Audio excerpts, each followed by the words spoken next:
keep you waiting. That is perfectly all right. My data indicates clear skies in the coming days. Current conditions for maritime travel, optimal. I'll be ready whenever you are. But are we really gonna set off without telling anyone again?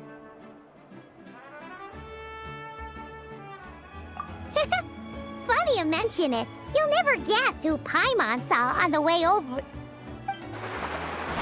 Hey! You didn't seriously think we'd let you leave without a farewell party, did you? No chance. Yeah, come on, Traveler. We've already made all the preparations. And most importantly, how dare you try and slip away without first paying your respects to the almighty Dragon Lord! A little bird told us you'd soon be leaving for Nod Krai. So, we asked Paimon to give us a heads up before the date of your departure.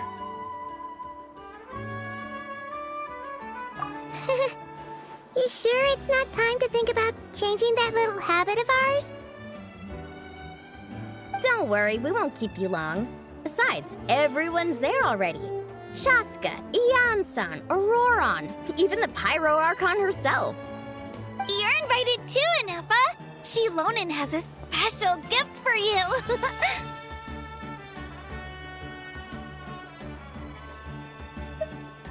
Accompaniment request accepted. Shilonin demonstrates excellent massage technique. My impression of her is exceedingly positive. Wait, so robots like massages too? Or is it just that Shilonin really knows how you're wired? Alright, enough with the chit-chat. Let's head to the venue. Woohoo! Party time!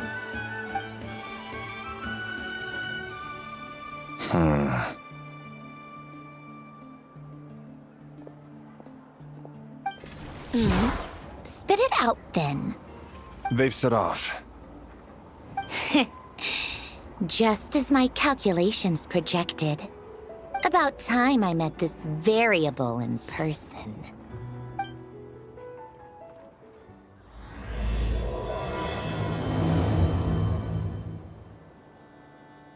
You know, every time we head to a new nation, there's always a point where it suddenly dawns on Paimon. This is it. The next chapter of our adventure has begun. This time, it was the moment she realized she just polished off the very last of her Saurus crackers. Should have stocked up better at the farewell party. In other words, Paimon has marked the geographic coordinates from 2 minutes and 40 seconds ago as the boundary between Natlan and Nod Krai. This deviates somewhat from the official coordinates stored in my database. Paimon meant more in terms of how it felt on a psychological level. Anyway, what about you, Traveler? When did it really sink in for you? That actually kind of makes sense. What about you, Ineffa? Come to think of it, maybe we should be asking the other way around. So, when you came over to Natlan, what was the moment you felt like you'd left Nod Krai? In that case, probably when my sensors could no longer detect the moon's power. The moon? You mean, that one we can all see in the sky? Negative. I was referring to... Here we are. Paimon, Traveler, we have arrived in Nod Krai. Oh, wow!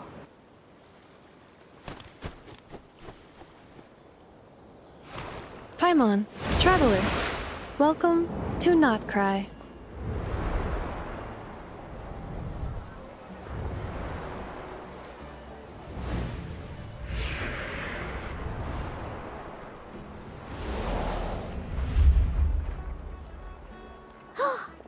That must be Nasha Town up ahead!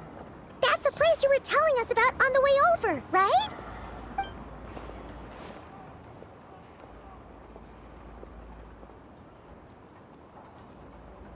That is correct, Paimon. It is also the most bustling commercial hub in all of Nod Krai.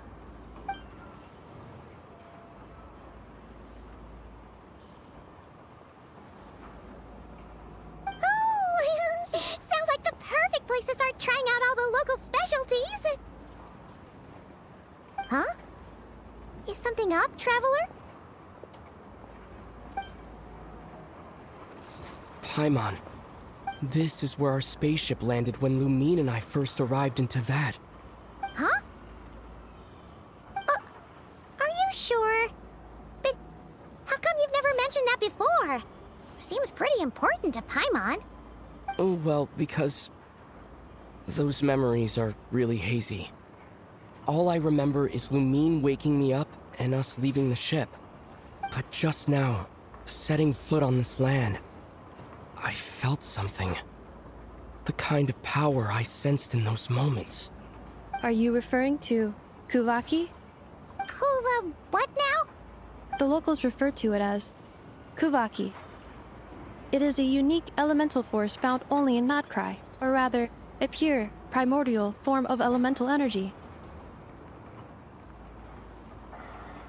That is correct. Another similar concept I have found in my database is the primordial sea. Legend has it that long, long ago, the moon that shines in the sky above us once rose from the land of Nod Krai. Modern geological surveys and meteorite studies conducted in the region have since supported this claim. So, when you mentioned being able to detect the moon's power earlier, you were referring to Kuuhenki?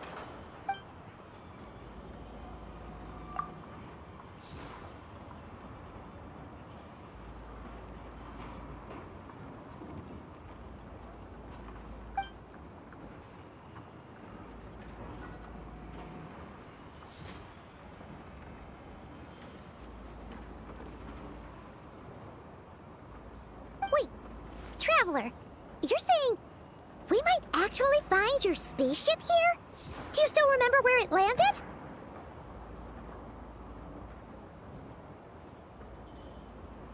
Nod Krai is surrounded by the ocean. In other words, it could have been anywhere along its coastline. Negative.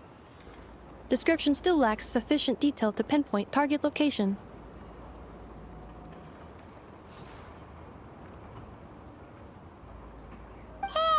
Okay if you can't remember everything right away. After all, it's been a really long time. Let's just do what we've always done, and keep searching as we explore. Besides, what have you got to fear with your sidekick Paimon still here? I'd be more than happy to help you out as well. Our pleasure. Anyway, just knowing that your spaceship's here in Nod Krai surely counts as a big step forward, huh? Like we've crossed another boundary? Paimon couldn't have put it better herself. You sure are a quick learner, Ineffa.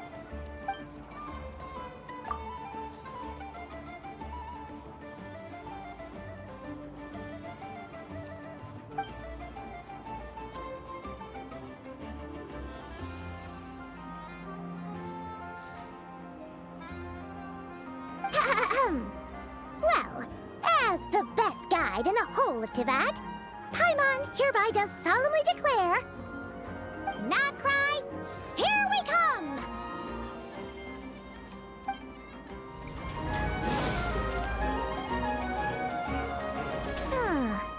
It just occurred to Paimon, if we were looking to put out a missing spaceship commission, or to learn more about Nod Krai, wouldn't it make sense to drop by the Adventurers Guild?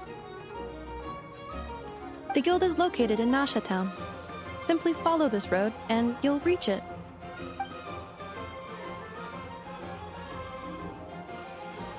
Huh? What in Teyvat is that? Looks kinda like a Sealy, floating around in the air like that.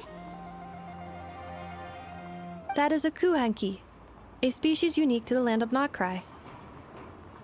A Kuuhenki? Does she have something to do with the moon, too? Indeed it does. According to the Frostmoon Scions, the indigenous inhabitants of this land, the Kuuhenki, are said to be familiars of the moon goddess, leading those who walk in the moonlight's glow to things of great importance. The moon goddess? Don't all people here worship the Tsaritsa? Although Nod Krai lies on Snezhnaya's border regions, the people here have held their own unique beliefs since time immemorial. As I mentioned, everything in this land shares a deep connection with the moon and the sky above. The beliefs of the Frostmoon Scions seem to date back to the civilization of the angels. According to the documents in my database, even the 7 Archons did not exist at that time. Wow! So the origin of their beliefs goes back even further than the Archon War? Correct. At some point, you may come across some statues of their goddess. The Frostmoon Scions carved these as well. Hey! Looks like she's floating away! I suggest you follow her. The probability of an ordinary person encountering a Kuuhenki lies in the single digits. Many here consider them heralds of good fortune.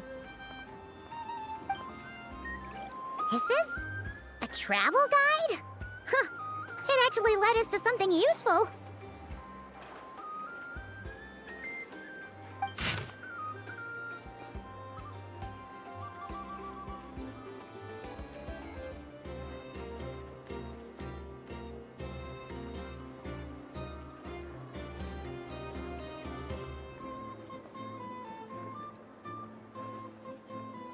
Are there any particular points of interest? It all looks pretty interesting to Paimon.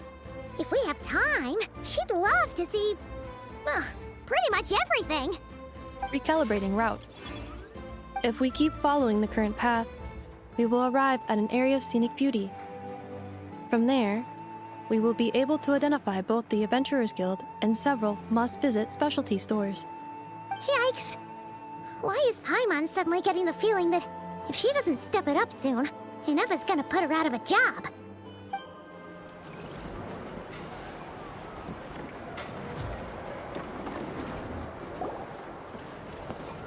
Wow! Nasha Town actually looks pretty big from here. Feels a bit different than Paimon imagined, though. Which aspects in particular deviated from your expectations? Well, Paimon keeps hearing people describe Nod Krai as an adventurer's paradise. So, she kind of thought it'd be a bit more picture perfect somehow. According to legend, there was indeed an era of peace in Nod Krai's past, the age of the Fae. Tales of those ancient heroes are still told today. One of the most well-known is that of the Lantern Fae. This individual performed many good deeds for Nod Krai. The present-day Lightkeeper's nightly lantern patrols are, in part, a tribute to their memory. But then, one day, What happened? there came a devastating abyssal calamity that swept across Nod Krai, and for a time it was left desolate. Heartbroken by what had become of the land they had so cherished, that Fae extinguished their light, just as the abyss had extinguished all hope. Nowadays, the paradise people speak of is more of an aspiration, or an irony, perhaps. An irony? Today, no official authority governs Nod Krai. In theory, at least, it is somewhere a person can do whatever they wish, and become whoever they want to be.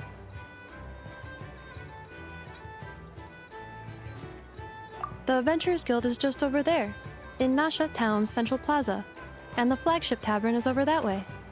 Hey, what's that building over there? You know, the biggest, tallest one. That is Aino's Boom and Blast Kuvaki energy cannon. It gets activated when the wild hunt threat level outside Nasha Town reaches a certain threshold. But according to the scan I just ran, the energy cannon appears to be malfunctioning, likely due to a recent discharge. The Wild Hunt? Isn't that the abyssal calamity you mentioned that's specific to Nod Krai?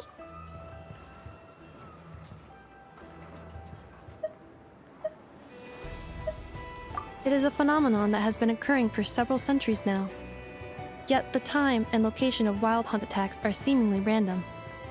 At first, it was more of an old wives' tale that adults used to scare children. If you don't start behaving, kid, some night, the wild hunt's gonna come for you. Listen, do you hear that? That weeping in the fog? Those are the cries of a young woman being dragged away. You're saying people actually hear things like that?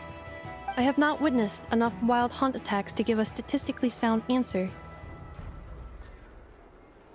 But the oldest legends say that all people saw was the ghostly shadow of a woman in the mist. It wasn't until later that it became a full-blown calamity. Abyssal monsters and all. Oh, when you put it like that, Paimon's really gotta hand it to Aino. Not only did she repair you, but she's even built a giant cannon to keep the wild hunt at bay. Absolutely.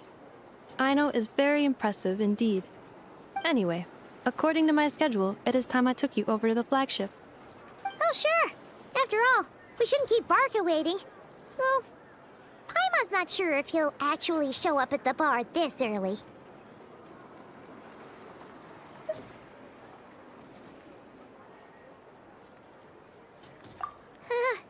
You're right about that. Here we are, the flagship. Varka told us to meet him here in his letter, right? Let's see. Varka? Varka! No matches, I identified. Huh. So he isn't here after all. Oh, guess we never did actually say we'd be arriving today. Hey, why don't we go ask the owner? If what they say is true, Varka's drinking prowess must have left quite the impression. Huh? Well, well. If it isn't the ineffable Ineffa. Hello there, Demyon. You know each other? Of course! Ineffa's a regular here at the flagship. So, robots are into booze too? Not at all. The energy conversion efficiency of alcoholic drinks is very low, and most of them are full of impurities. Still, I can affirm that your berries and fried meat deserve a solid 9.12 out of 10. It has Aino's approval too. Funny that you should mention that. While you were away in Natlan, Varka would come in here every day to pick up a serving of berries and fried meat for Aino. Aww. He must have been worried sick that she wasn't eating properly on account of being so hung up about Ineffa being gone. Actually it's 'cause Varka found out that Aino went wild after Ineffa left, gorging herself on snacks she normally couldn't get her hands on. So it was more worry that she wasn't getting a balanced diet. I think I might have just put my foot in it.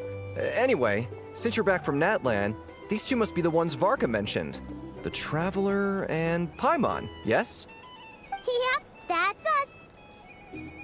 So, from the sounds of it, you must be a close friend of Varka's too.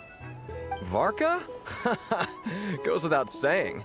After all, he's the only one around here who's ever managed to stay standing after 10 rounds of the roulette special. Paimon can't believe he's made such a name for himself. Though, guess it's hardly surprising how. Right now? Must be somewhere near Anvantinyarvi. That's quite far from here. Huh? Where's that? It's a lake in the northern part of Nod Krai. Word reached him of trouble brewing around those parts, so he took his knights to check it out. Oh. So, we missed him?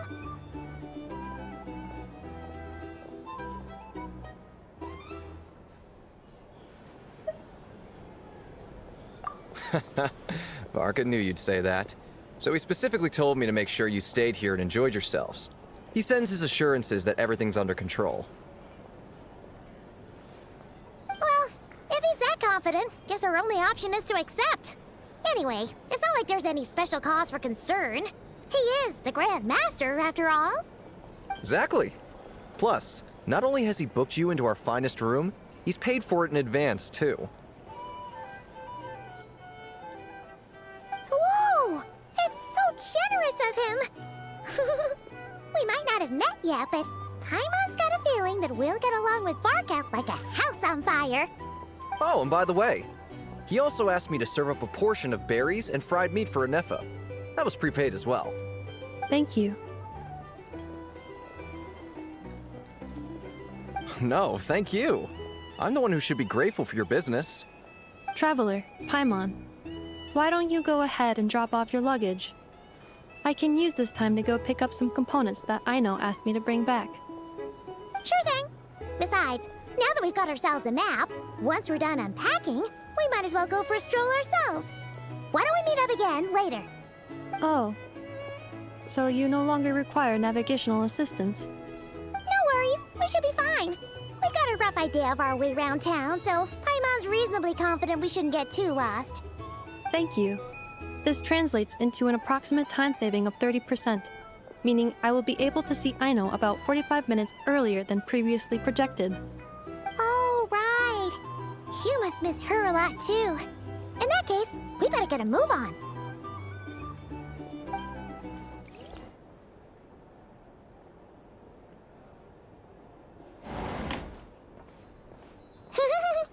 Feels pretty nice having someone sort out our food and lodging for us, huh? But is this really the flagship's best room? It's pretty big, make no mistake, but it looks a little worn out, right? Though, to be perfectly honest, that feels right at home with everything else we've seen of Nasha Town.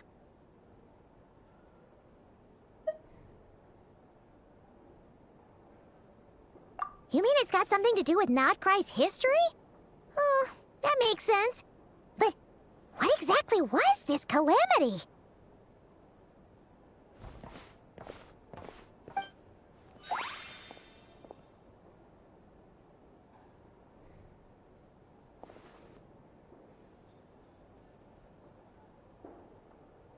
Oh, should we try the berries and fried meat too?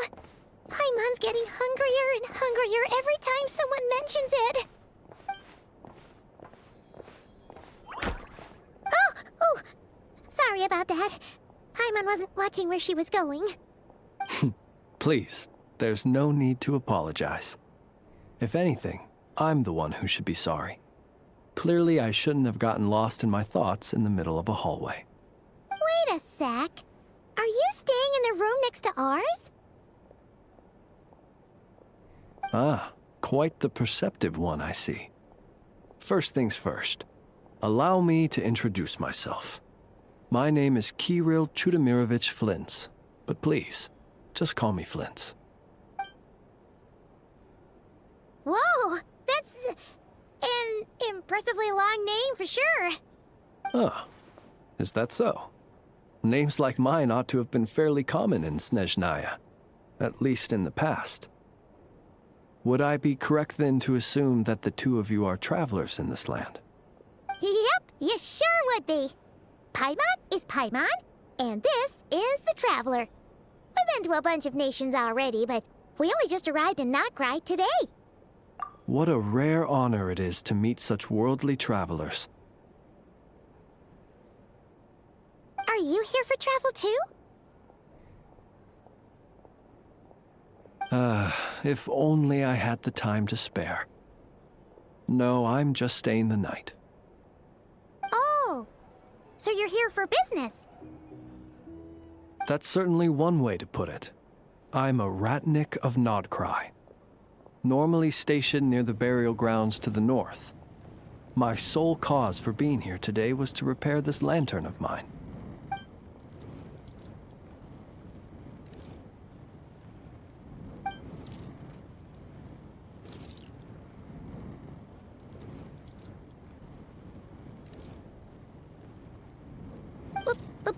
Burial grounds? Your surprise is entirely understandable. Most people cannot even begin to fathom the idea of a life surrounded by tombstones and decay. But if you've heard of the calamitous abomination that is the Wild Hunt, you'll know that in their wake they bring a host of souls tainted by abyssal filth. That then is why we are stationed by the burial grounds, to hold the line where it is most vulnerable. Oh, so it's all about fighting against the abyss. Oh, sounds like a tough job. I thank you for your concern. But in truth, I've long since grown used to it. In fact, I like to think it rather suits me. If anything, I'd say I prefer the peace and quiet of a graveyard to the hustle and bustle of urban life. Paimon sort gets it now. But even so, she is still pretty sure she could never get used to living in a graveyard herself. For one thing, she'd be too scared to fall asleep at night. Oh, I assure you, there's no need to worry on that account. The kind of ghosts you find in cemeteries aren't too big on talking. But even when they do, they're usually far more discreet than the living.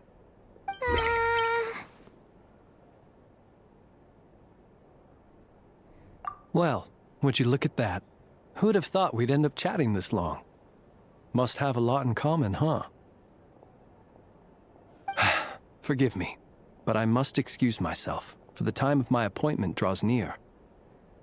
And in terms I'm sure you'll understand, a lanternless ratnik is like a mapless traveler. A serious conundrum indeed. Oh, sure. In that case, you go right ahead. We won't keep you any longer. Not at all.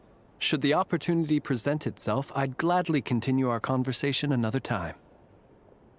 You're always welcome to come visit my grave. I mean, the grave I stand watch over. Your visit would bring much-needed light to that place of final rest. Right.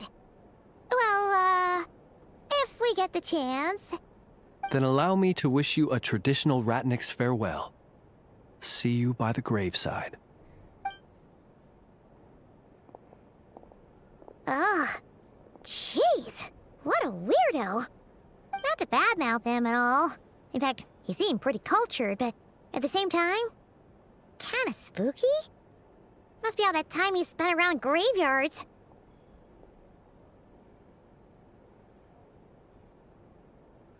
His lantern?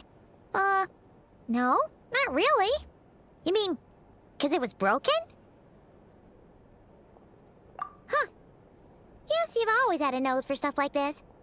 If you're worried, you can always ask him the next time we cross paths.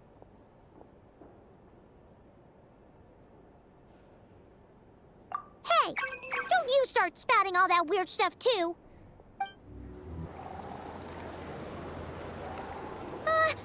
Paimon almost forgot something super important.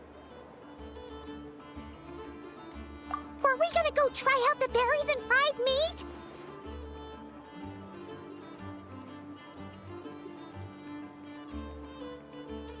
But now, heading all the way back to the flagship feels like such a waste. Please, accept today's boon. Come night or day, may the blessings of the moon goddess shine down upon you.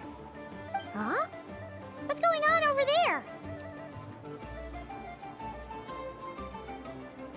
Wait, free food? Wow, the people here are so nice! Quick, let's grab some too. Paimon's super curious what their food tastes like. Moonlight illuminates the path before you, travelers from afar. Huh? How'd you know we were travelers? Just now were a song the birds in the sky, singing of your wanderings. You are no ordinary guests, it seems. The birds and the... what now? Forgive me. I should not have laid the words of others out as a welcome mat for our very first meeting. You, too, must be wondering who I am. I am Lauma, Moonchanter of the Frostmoon Scions. Please, as do our followers and other passers-by, accept today's boon. Happy to oblige. Paimon's name is Paimon, and this here is the Traveler. Thanks so much for sharing your yummy food with us. We'll take one each. Think nothing of it. These fruits were the finest we found, delicacies gathered in the wake of the morning dew. It is my hope that partaking of them may lift your spirits to heights anew. The finest you found? Wow! That sure is kind of you, but wouldn't you want to keep those for yourselves?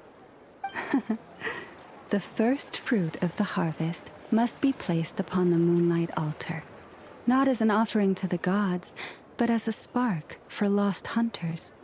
For it is the blade of the starving that darkness most easily corrupts. As perhaps you have already heard, We Frostmoon Scions revere and worship the Moon Goddess.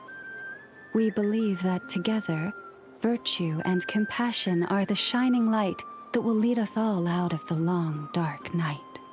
And now, with tides of haughty Fatui swarming into Nod Krai, driven by greed and greed alone, more than ever before, we must all unite under the banner of virtue. Huh! Look who it is again. Those unsufferably kind-hearted Frostmoon Scions. Got enough for us too? That's right! 2 servings each! We're starving over here! The Fatui! After what you've been doing to our sacred statues, how dare you even show your faces? Vilemina, bestow today's boon upon our guests. You hear that? No slacking now. We'll have the very best you got. But, my lady, they... Please, you two, accept this meal. But remember this. Kindness is the first lantern left to guide those who stumble in ignorance. Come again? Let me finish. But should they still refuse to follow the moonlit path, then by our frosted blades shall we show them its shadow. You! Hey, look who it is. Tch, whatever. Just you wait. We'll be coming for you next. Huh? Where's the meat? Who wants to eat this garbage? Those stooges really are the worst. Ever since they came to Nod Krai with all their weird equipment and built that so-called experimental design bureau, our lives have been turned completely upside down. Judging from how they reacted just now, it seems the Fatui already know who you are.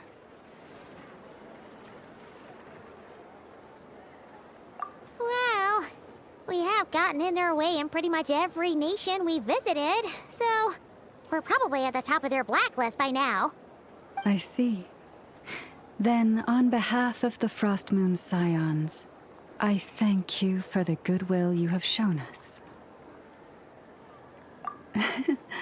Because if they had gotten ahead of themselves just now, I'm sure you would have stepped in to help. Just as the birds and beasts put it, your arrival heralds joy to us all. Besides, for a weary traveler far from home, what better respite than to bathe in the moonlight? You will always be welcome at the Frostmoon Enclave, the place we call our home.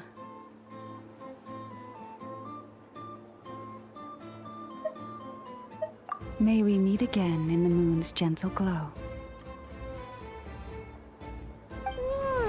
These are delicious! So refreshingly fresh! Those 2 Fatui wouldn't know a good thing if it came up and bit them on the shoulder. Looks like Ineffa isn't done with her shopping yet, and the Adventurers Guild is still empty. Where should we head next? Good idea! Wouldn't want to let the Kuuhenki down, after all. Let's see... Okay. Paimon's got our route all figured out. So, all that's left to say is... don't fall behind!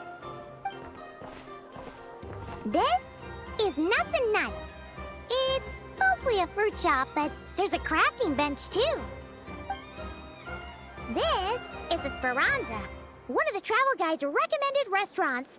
All the waiters here are kids. This is the Vesnici Prolicha greenhouse. Apparently, their flowers are all made of metal, so they'll never wilt away. And this is the Rossum Workshop. If you ever need a weapon made, this is the place to go. And over here, they've got a super tall observation deck. Whoa! Take a look at that! You can see really far out into the distance. That way's north, and that looks like something built by the Fatui? And then over there to the west, that must be the place Lauma mentioned, where the Frostmoon Scions live. So, What'd you think? Even if Ineffa kinda stole her limelight earlier, this just goes to prove that Paimon's own tour guiding skills aren't too shabby either, right? She sure is! It'd take hundreds of years of practice to be the best tour guide in all of Tibet. Huh? Look! There must be someone at the Adventurers Guild now. There's already a line forming outside. Looks like we'll finally be able to ask about your spaceship. Oh, or was there anywhere else you wanted to stop by first?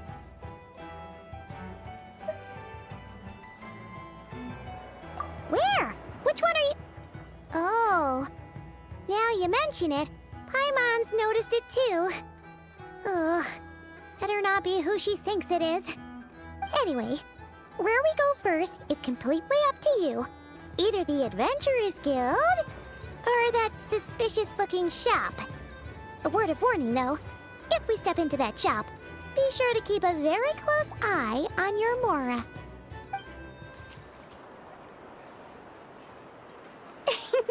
Please, here you go. And if you ever need anything else, don't forget to make the great Lord Sangama Bay your first port of call. Oh dear. So it is the real deal. Of course it's the real deal. Everything you'll find here is 110% real, meaning every one of my deals is as real as a deal can... Wait a minute. Well, if it isn't my two most valued clients! And with no small thanks to your munificent patronage. Come. How could you just sneak into Nod Krai like this without telling your dear Lord Sangama Bay? If I'd known earlier, I would have made an absolute pulled out all the stops to ensure that your boat ride over was as comfortable as humanly possible.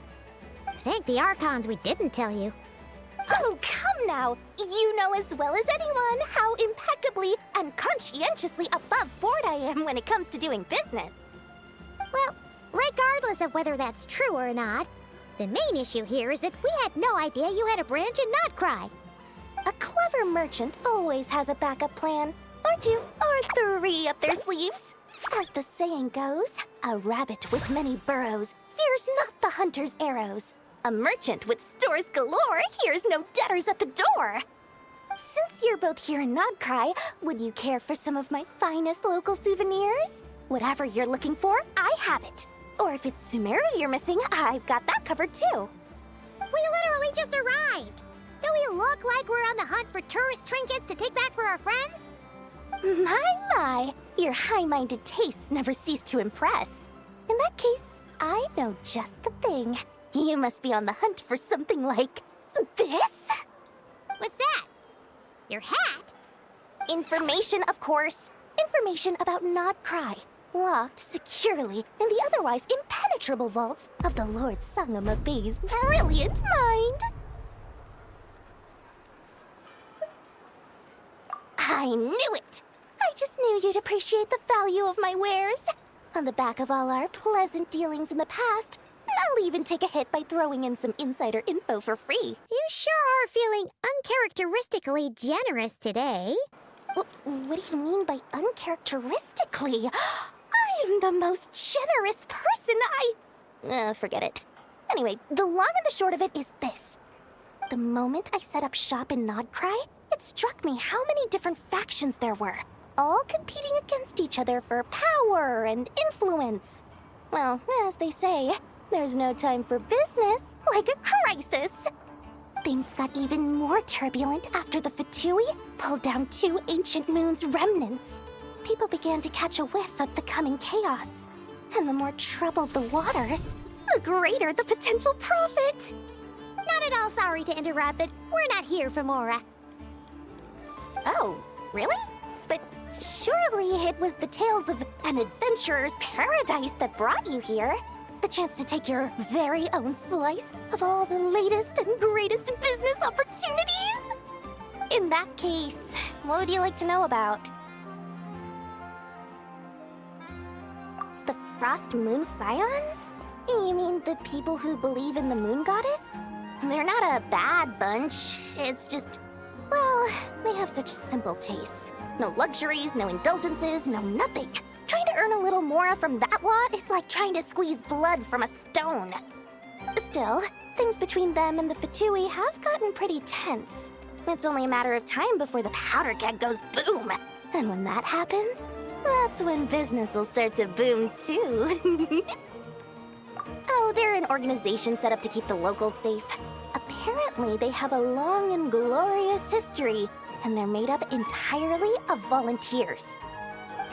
But seriously, a volunteer organization in Nod Krai? This place is hardly a magnet for noble hearts. No pay, all work. That's not a business model, and it's certainly not for me. Everyone knows they're here for the Ancient Moon's remnants, but no one's sure why they pulled them down in Nod Krai of all places. Anyway, they've been acting mysterious enough, but if you ask me, that Kuuhenki Experimental Design Bureau of theirs up north hides secrets wilder still. That bunch of booze-loving monstators? Ugh, don't even get me started. As fellow Outlanders, I thought they'd be easy pickings, but somehow, every single one of our business negotiations wound up at the Flagship. I've done plenty of deals with heavy drinkers before, but those guys? I never once made it to the contract signing before blacking out. I'm getting flashbacks of the hangovers just thinking about it.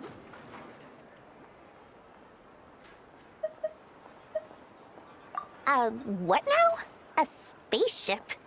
Nope, never heard of anything like that. Don't you two get involved in any big business here without so much as a heads up, you hear me? At the very least, consider letting me in as a key investor. Oh, I almost forgot to mention. Sooner or later, you'll no doubt end up doing business with some other merchants in Nod Krai. And someone's bound to mention a place called the Curatorium of Secrets. Listen to my advice. Do not, under any circumstances, go there, no matter how much trouble you're in. The Curatorium of Secrets? What do they get up to there? Just a place that handles all kinds of disputes. But the owner will charge you an absolute fortune, and she has a temper to match. Nothing like your friendly neighborhood, Lord Sangama Bay. You're not just saying that to stop your competition from undercutting you, right? When did that little pipsqueak get so sharp? And after I gave them all that info for free just to win them over. What do you mean? Of course not. I'm only thinking about your wallets. I mean, on behalf of your wallets.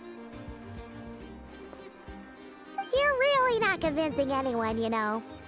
All right. Business is a cutthroat business. I won't argue with that.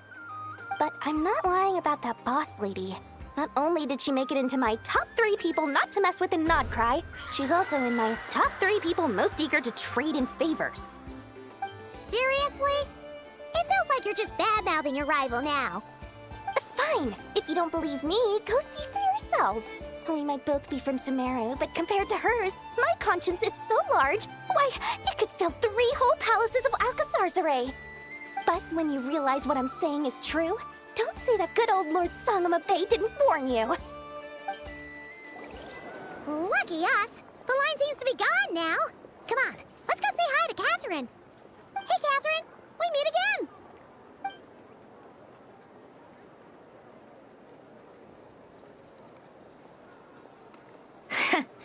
How ridiculous. Huh? They often say that mortals, shackled by their own flesh and blood, may fail to perceive the truth of this world, even when it is right beneath their very noses. Yet I had not expected to have the pleasure to witness such heights of absurdity firsthand. But Paimon must have gotten the wrong person? At second glance, you do seem a bit younger than Katheryne, and you certainly sound a lot less friendly. A creator might forgive ignorance, but being mistaken for one of my own creations is beyond all pardon. Look very closely, for standing before you is none other than Marionette, 7th of the Fatui Harbingers. A Harbinger?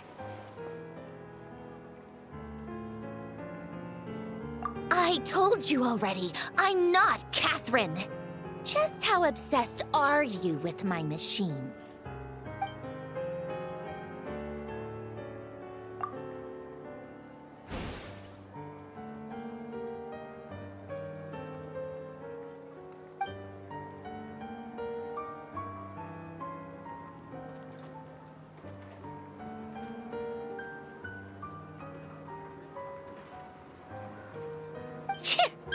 Today's encounter is merely a courtesy call.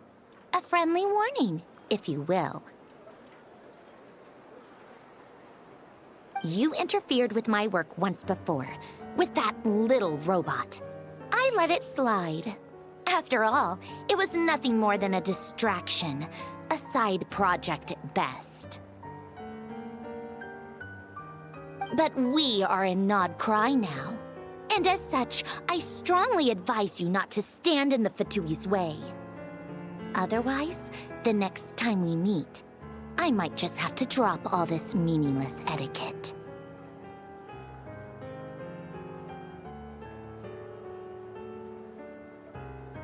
Oh, please.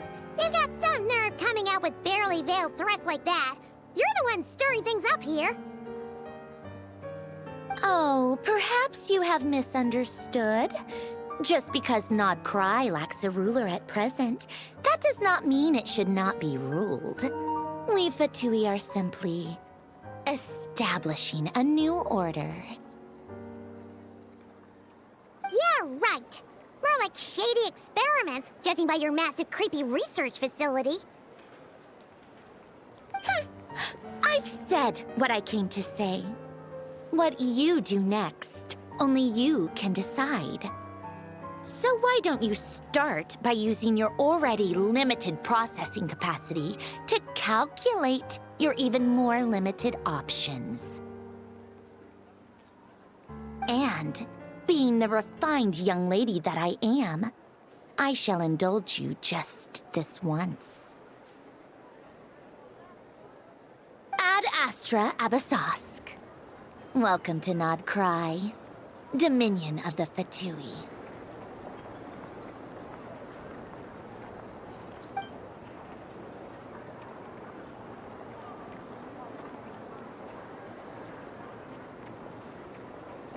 Ugh! Paimon's so mad right now! How can anyone so obviously evil be so annoyingly self-righteous? But if a Fatui Harbinger is here to greet us in person, that can only mean one thing.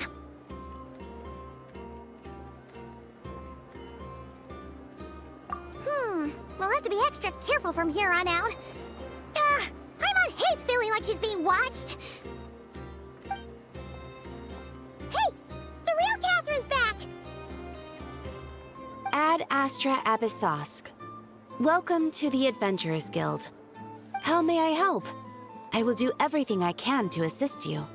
Oh, you're so much nicer to talk to, Katheryne. Please don't leave us again, okay? Hmm? Ineffa! Hello. I was just about to start tracking your whereabouts. Did you manage to get everything Aino asked for? I did. What about you? Do you need me to navigate or introduce any more places around town? Not for now. We've seen most of it already. We probably need some time to process everything we've learned, though. Any progress with the spaceship? No. Katheryne came back just now, so we asked her, but even she hasn't heard a thing. One possible explanation is the vast stretch of time that has elapsed. Additionally, given the limited resources available in Nod Krai, it is entirely plausible that the wreck was scrapped for parts, or even mistaken for a pile of broken machinery. Aww.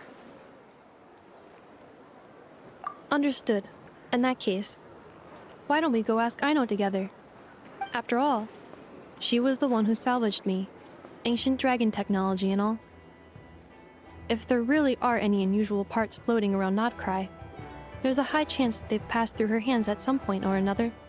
Good point. And since you keep mentioning her, we're curious to meet this whiz-kid mechanic too. Understood. Then I'll handle navigation as before. ETA at the Clink Clank Krumkake craft shop. 34 minutes ahead of schedule.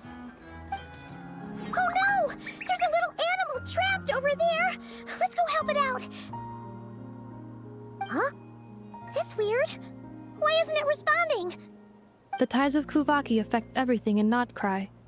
So much so that many creatures have evolved a kind of dependency upon it, growing stronger or weaker as it waxes and wanes. This little animal must have been caught here unprepared. So you're saying we need to use Kuuhenki?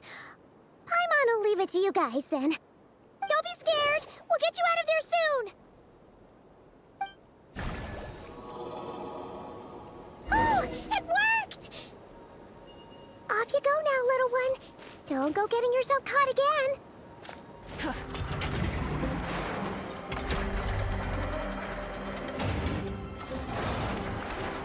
Here we are. The place Aino and I call home. Whoa! So many machines that Paimon's never even seen before. And then there's all these little robots. Did Aino build them all? That is correct. It looks like Aino has created 3 more little bots since I've been gone. Aww. Well, you were gone for quite a bit. She must have missed you. I missed her too. I want her to see what I've become. Let's not keep her waiting any longer then. Come on! Aino, I'm back.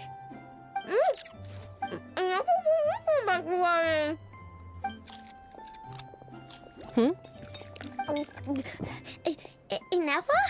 You're back significantly earlier than I expected. Like a whole 30 minutes at least. Everything went very smoothly, which saved me quite a bit of time, so I...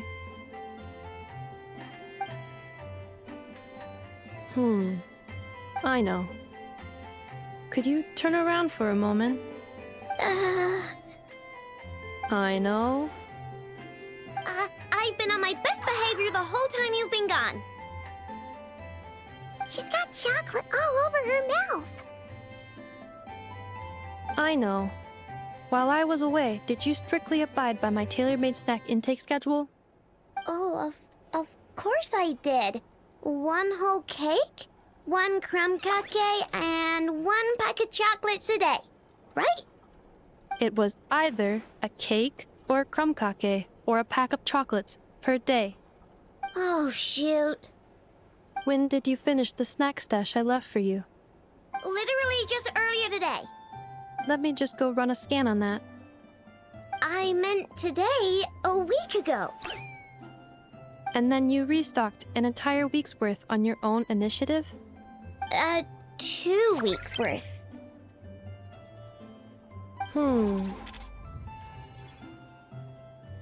Why does Paimon feel like the roles in this household are pretty much the opposite of what she imagined? Calculation complete. Aino's recommended snack calorie intake for the next 4 weeks. 0. No fair! You're a meanie, Ineffa. This is what happens when you break an agreement. Oh, come on! Don't do this to me! I only ate a teeny bit extra every day. Just a teensy, eensy, weensy bit extra. That is objectively not a teensy bit extra. Seriously? If you'd only arrived half an hour later, I would have had everything cleaned up and you wouldn't have noticed a thing. But now that I think about it, you even said you'd come back a bit earlier than you did, so I wouldn't have to worry. But then, you were away so long, and I was so worried about you. And that's the only reason I even... Oh. I know. I am very sorry to have kept you waiting. I'm back now. Welcome home. Oh. So, will I be able to keep eating snacks as usual now? Negative. Okay. Well, given that I am later than I initially projected, I'll let it slide. But just this once. Thanks, Ineffa! You're the best! Aino, allow me to introduce. It's the honorary knight and Paimon! I know. Uncle Varka talks about you guys all the time. Nice to meet you, Aino. Ineffa's told us all about you, too. Huh? Really? She actually said that about me? Well, she's not wrong. Oh yeah, so, you're here to see Uncle Varka, right? A couple of days ago, he suddenly said he had to head out on business, and that he might not be back for a while. He asked me to let you know if I saw you. Yeah, we heard about that at the Flagship. Did he say what he was doing? Nope. Just told me to take good care of you guys and make sure you feel right at home. Oh, shoot. Please, take a seat.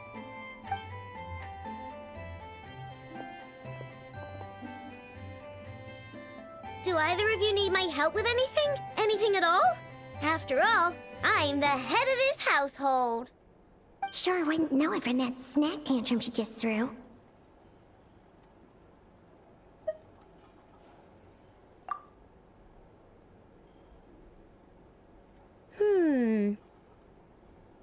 A spaceship, huh? From outside to that? Exactly. So, ring any bells? No. Oh. You sure? Nope means nope. Never seen the slightest trace of it. More specifically, by nope, I mean, I've never seen a single piece of tech in all of Nod Krai that might have come from out of this world. Not in any new machines or in any old ones either. Huh. What Aino means is that your spaceship almost certainly has not been disassembled nor repurposed as parts for other machines.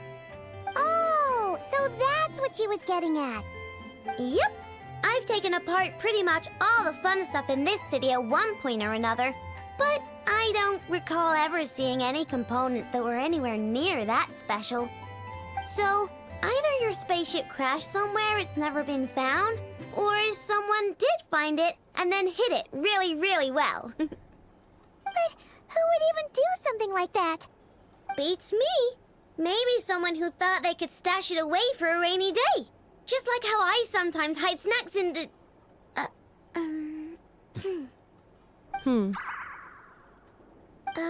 Anyway... Long story short, I definitely haven't seen anything like that. Besides, sounds like it would practically be ancient history by now. If anyone still has any leads on what really happened, it'd be the Frostmoon Scions. The Frostmoon Scions? Huh? Haven't heard of them yet? Didn't Ineffa tell you about their rituals? There wasn't enough time to delve deeper into their history and traditions. What kind of rituals are we talking about? I've never actually seen them myself. Just heard bits and pieces here and there. They say that each of their Moonchanters has had access to an ancient relic that lets them see the true past.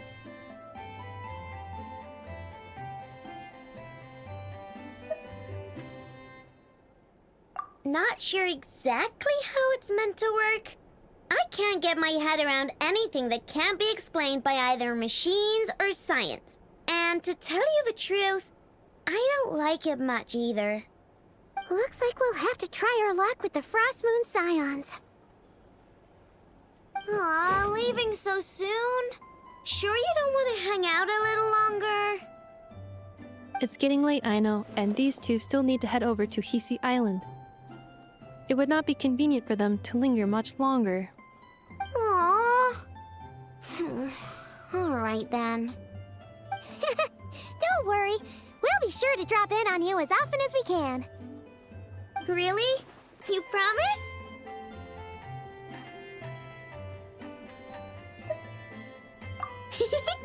Sounds like my type of visitors. You're welcome anytime. I'll be staying to look after Aino today, so I won't be going with you. Hey, don't sweat it. We'll find our way just fine. I'm glad to hear that. Also, I must admit, I have very much missed the charging bed that Aino made for me. Ineffa, Yes? feeling comfortable? I am indeed. No bed in the world is as comfortable as this one. Ineffa, Yes? want me to increase the charging rate? Please, if you would. Thank you, Aino. Ineffa, Yes? I'm hungry. In that case, please enable quick charge mode.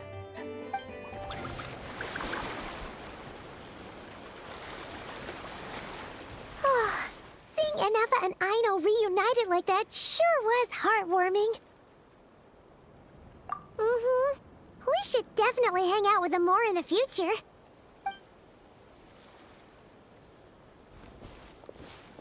Speaking of homes, we must already be close to where the Frostmoon Scions live. The vibe here feels different, just like the scenery.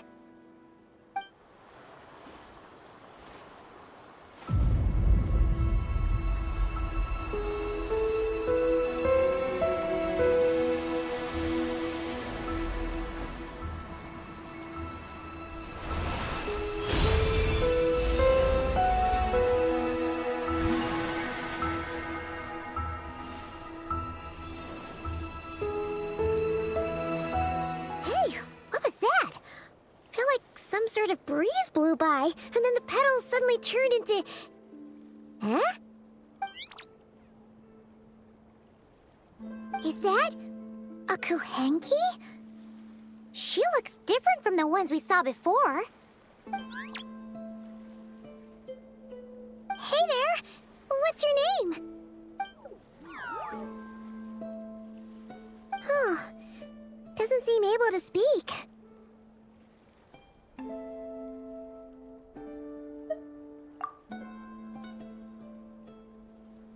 No idea what she wants.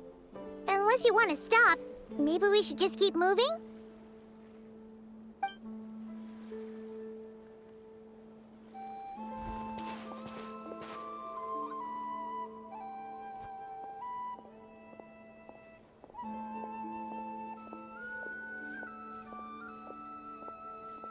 She's following us! Go on. Go on now. We've got stuff to do. Best you find someone else to hang out with.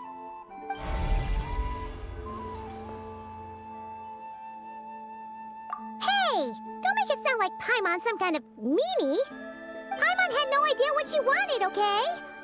Ugh. Anyway, next time Paimon sees her, Paimon promises she'll be nicer. Seeing as we're on our way over to meet Lauma anyway, we can ask her about it while we're there.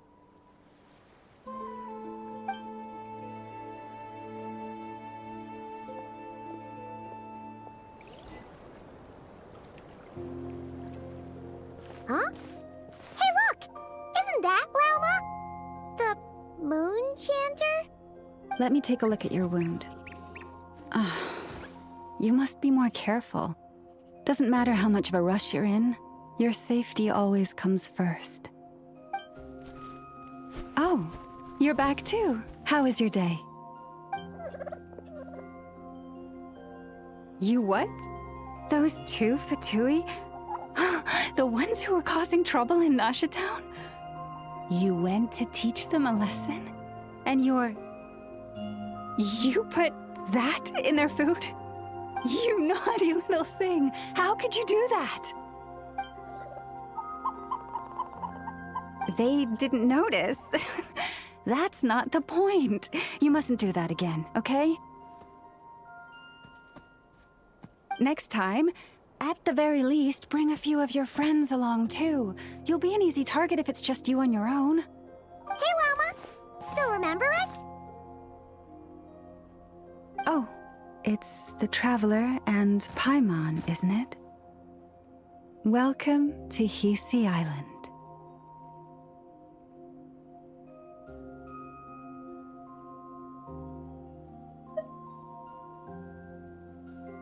Not at all.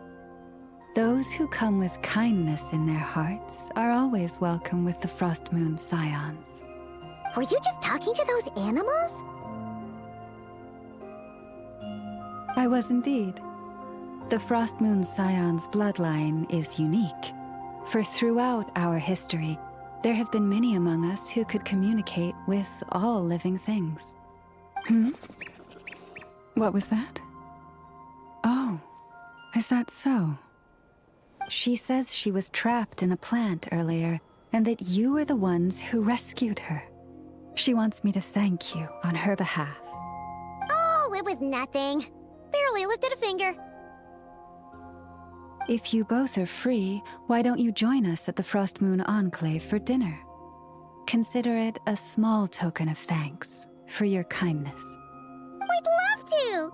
And actually, we had something we wanted to ask you anyway.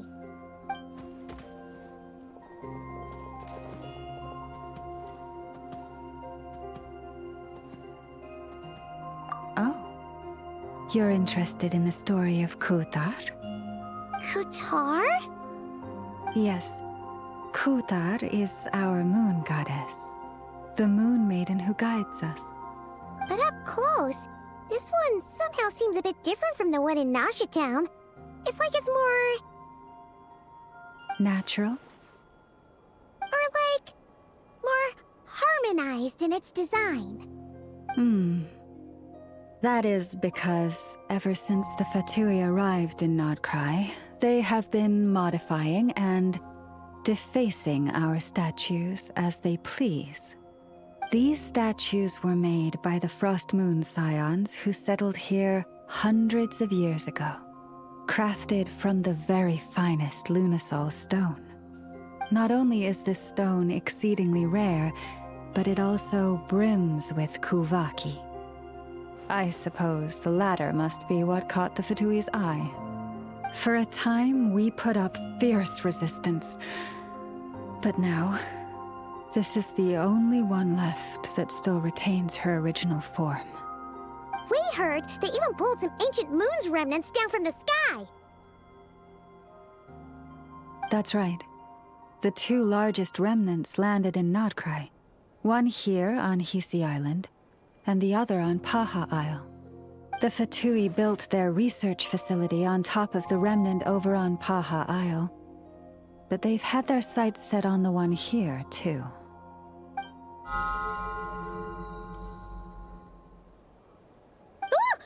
Oh! It's that little Kuuhenki again! Surely that can't be.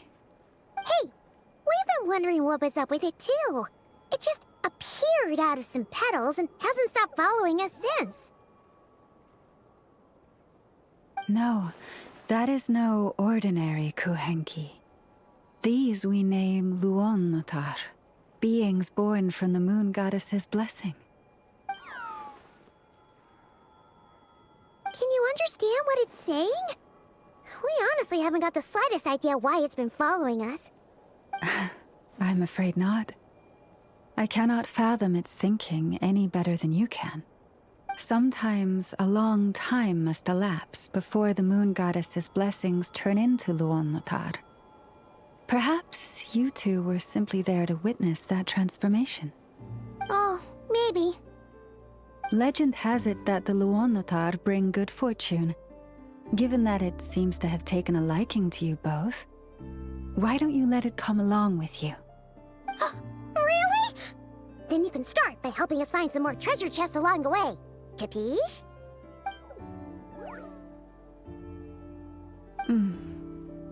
Twilight approaches. If you would hear more of the moon's story, then let us make our way to the Frostmoon Enclave. Beneath the gentle moonlight, I shall share this tale in full.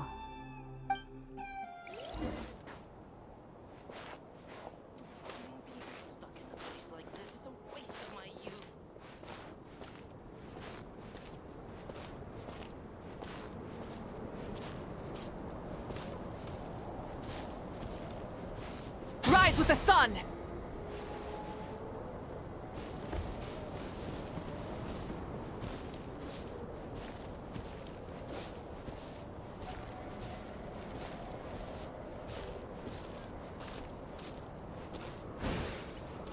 Oh, Lady Lauma, you're back.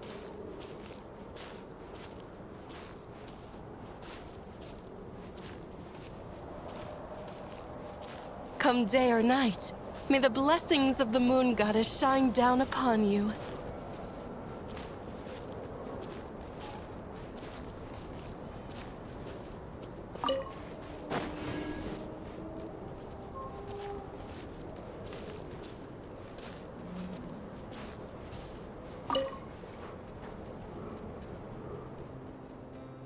Lauma, you have returned.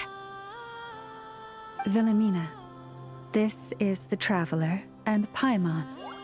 Kindly arrange for 2 additional dinner settings for our honored guests. Of course, my lady. Wow! Everyone along the way here pretty much saluted you. Are you, like, super important around here? I am but a Moonchanter, one entrusted to convey the Moon Goddess's will. Nothing more. She's just being modest. The Moonchanter holds the highest rank among us Frostmoon Scions. Lauma is our leader. Vilemina? I know. I'll send word to the kitchen. 2 meals coming up. Whoa! Paimon had no idea you were such a big shot. It is merely that the unique traits of our bloodline have manifested themselves especially strongly in my person. That is no accomplishment of my own. Please, follow me this way.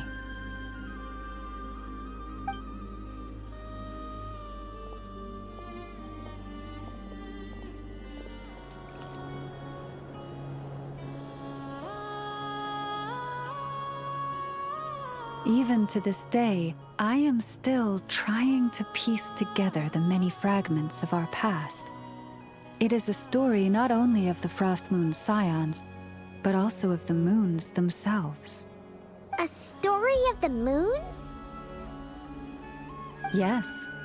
We Frostmoon Scions are the last descendants of the ancient golden realm of Hyperborea. Its former glory may have faded, but what remains is a memory uniquely ours. In the distant past, Teyvat had not just one moon, but 3. It is said that they were created by the primordial master of this world, cast into the firmament to keep peace in the land below. Firstborn was the eternal moon, largest of the 3. Legend has it that it was her immense Kuuhenki that gave rise to the ocean tides. Next was the frost moon.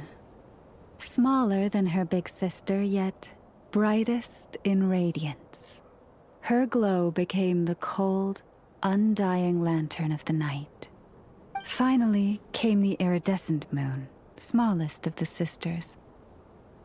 Most of the time, her light was barely visible to the naked eye. Yet when she shone, her fleeting halos were all the more mysterious for it. Wow! Sounds like it all happened so long ago. So, what happened to them afterwards? Afterwards, well, as you have seen, the 3 moon goddesses perished. This happened in a war triggered by the Descenders, and of the 3 lunar husks, only the frost moons survived unbroken, while the others were shattered to pieces. Oh, so that's why there were ancient moon's remnants in the sky. Yes. It is also said that when the moons shattered, most of their fragments rained down upon this land like stardust. That is why Nod Krai is blessed with such an abundance of Kuuhenki. As for the remnant that the Fatui recently pulled down, that belonged to the eternal moon. Wait a sec. But you just said that 2 of the moons were shattered, so where are the remnants of the iridescent moon? The iridescent moon's remnants were never found. What happened to her after the war remains a mystery. Some say she vanished in an instant, while others believe that her remnants are simply too delicate to leave a trace.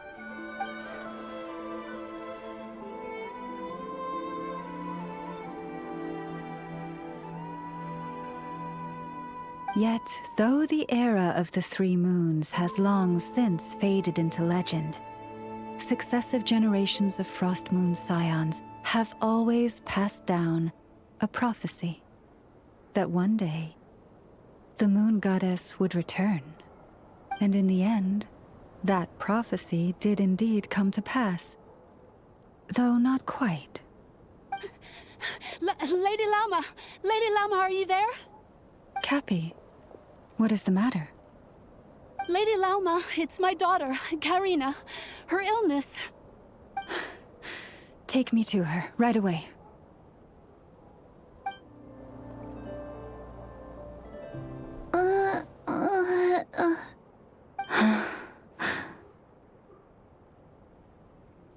Her sensitivity to Kuuhenki is flaring up again. After her last treatment, did you follow my advice and seek medical help in Nasha town? But those doctors are all Snezhnayan. They're outsiders, compatriots of those brutes who invaded our homeland. How can we possibly trust them? Not all outsiders are enemies, Cappy. They've been treating this condition for generations. They have the experience we lack. But we're Frostmoon Scions. Should we not remember what the outsiders did to our moons? Surely the Lady Kuutar will reward our devotion. But Cappy, Kuutar is long... This isn't the time for a debate. O lost child, snow-swept and buffeted by the howling winds of the frigid night, let not the silver flame within you fade. By the frost moon's grace, I shall warm you, curled up as a fledgling in frozen soil. Praise be to the moon goddess, my Karina.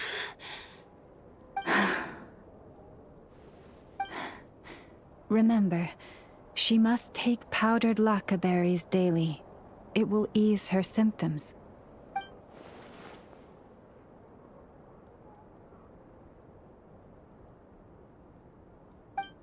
Lauma? Vilemina, what is it? Dinner is ready. I see. Cappy, let her rest here for the night. I'll have someone bring her a blanket. All right. Thank you so much, Lady Lauma.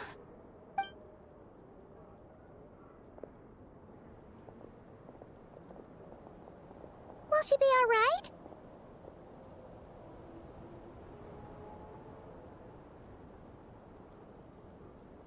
Yeah. If there's anything at all we can do, please don't hesitate to ask. Thank you for your kindness. For now, though, Karina should be fine. She'll be feeling a lot better tomorrow.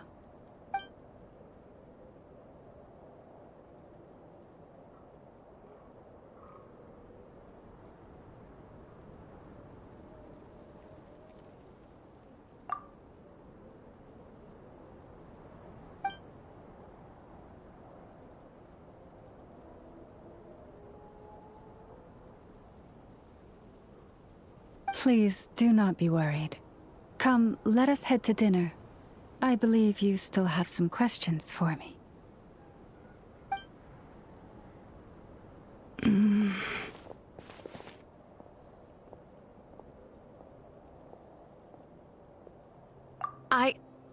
Oh, sorry. Yes, I'll be coming too. I was just thinking about something. Oh? Lauma makes such an unshakable Moonchanter. Calm, capable, someone we can count on. Deep down, though, I know she's been quietly carrying the burden for the rest of us. Traveler, Paimon, believe me when I say that as a fellow Frostmoon Scion, I do worry about Lauma. It's just that sometimes it's hard to say it to her face. Could I ask you to look out for her? I can tell she really trusts you.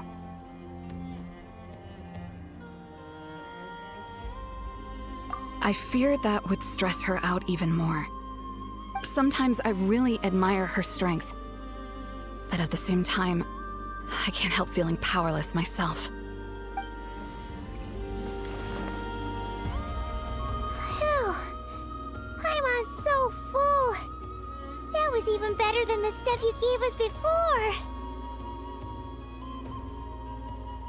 I'm glad to hear it.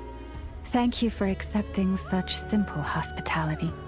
Hey, we should be the ones thanking you. Seriously, that was seriously scrumptious. How did you even manage to finish it? This slop's barely edible. Then again, I guess that's what you'd expect from savages. It's you! Those rude old Fatui we just met back in Nasha Town! My sincerest apologies. If you found the food we gave you earlier difficult to swallow, may I suggest taking a deep breath and joining us? These delicacies might change your mind.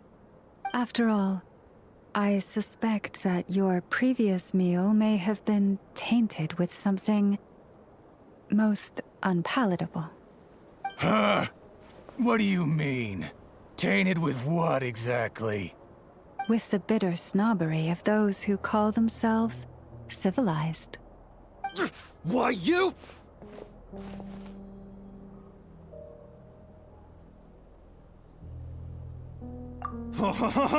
Looking for a fight? Sure, I'd be more than... Hold it! We're not here to brawl. Yet. We're here on official business. Orders from above. We're here to deliver the Frostmoon Scions a warning. Or rather, a final ultimatum. You have 3 days to hand over the relic and reveal the whereabouts of your so-called Kuutar. If you fail to do so, the Fatui will immediately begin the cleansing of Hiisi Island.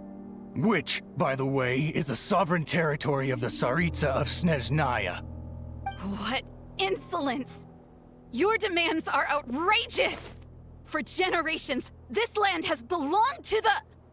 Dear guests, allow me to save you both time and trouble with a speedy reply.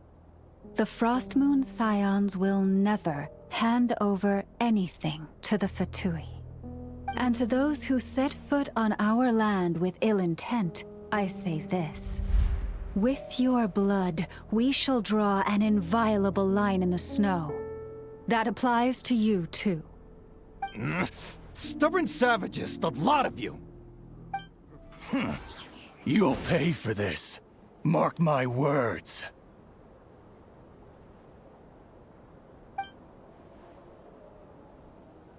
Hey, if you're so tough, get back here and put him up! Huh. Guess all they're good for is running away. I'm so sorry. You've had to put up with far too much unpleasantness today. Come on, it's not your fault. We don't like bullies like them either. But still, they mentioned a relic and Kuutar. What exactly could they be after? Oh yeah, so this might not be the best time to bring this up, but we kinda have a favor to ask of you, Lauma.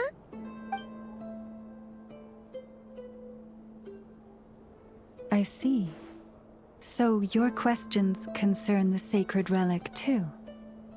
Please, do not hesitate to speak your mind. Unlike those insolent intruders, you walk in the moonlight with open hearts. You stood by us when we needed your help, so it's only right that I return the favor.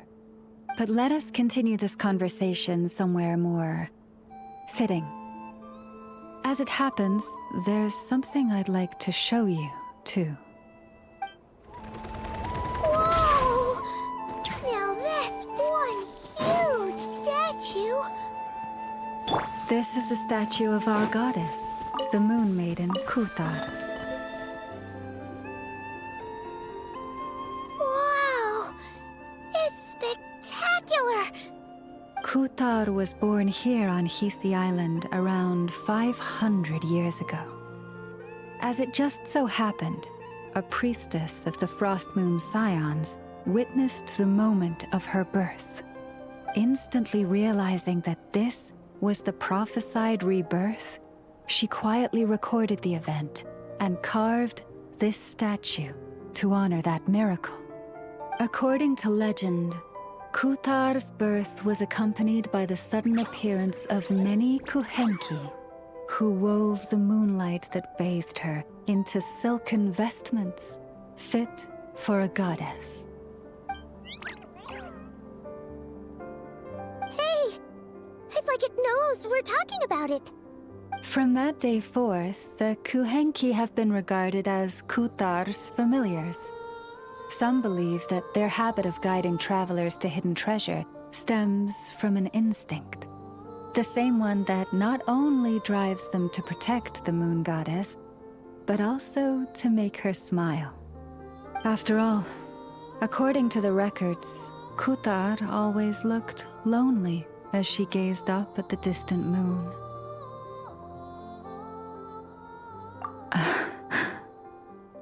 Kuutar left Hiisi Island before I was even born. According to the previous Moonchanter, the goddess was angered by our people's greed, and that is why she left us. Where did she go? No one knows what happened after she left. But just a few months ago, after those 2 ancient moon's remnants fell from the sky, she was spotted on Hiisi Island once more. And the Fatui have been harassing and threatening us ever since. Judging from what they've said, our moon goddess is actually their missing harbinger, Columbina, the damselette. The damselette? But isn't she number 3 amongst the Fatui harbingers? So she's actually the moon goddess. Why would she join the Fatui then? That too is a question I've struggled with. But even at the best of times, understanding other people's choices is difficult, let alone those of a goddess. Plus, forgive me, there I go again, rambling on about our history. But you came here to ask about the sacred relic, didn't you? Honestly, Paimon's not sure which part she's more curious about now. Since ancient times, the Frostmoon Scions have had in our possession a special fragment of the ancient moon's remnants. A piece in which I sense a power unlike any other. Successive generations of Moonchanters have all detected a divine presence within it. We call this unique remnant the Moon Marrow. We heard you can use it to see what happened in the past. What is it in particular that you seek from the past? Well, basically, to cut a long story short, the Traveler here is actually from outside of Tibet. Oh.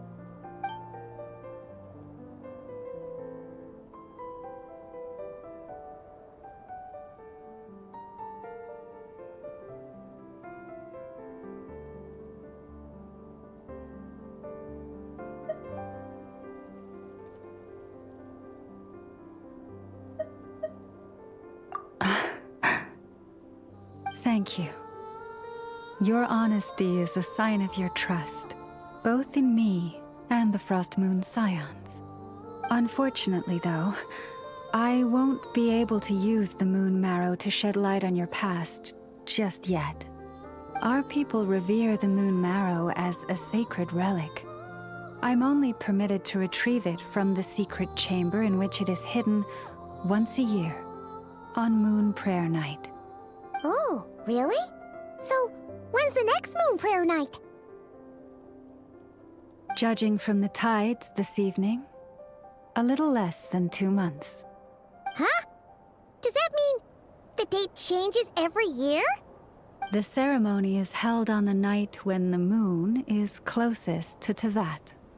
This is also when Nod Krai's Kuuhenki reaches its peak. Only then can the seal on the secret chamber be lifted. Oh, guess we've got no choice but to wait. I am truly sorry that I cannot help you sooner. But, as the Moonchanter, I swear that I will do everything I can to help you find the answers you seek. Think nothing of it. After all you've done for us, you deserve nothing less. Who'd have thought today was only our first day in Nod Krai? Feels like so much has happened already. If I may be so bold, what does family mean to you?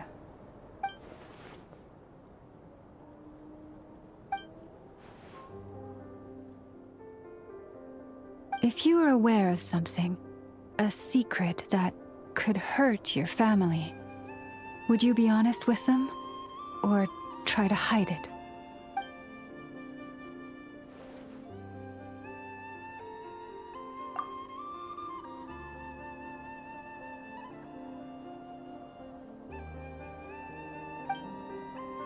Oh, I'm so sorry.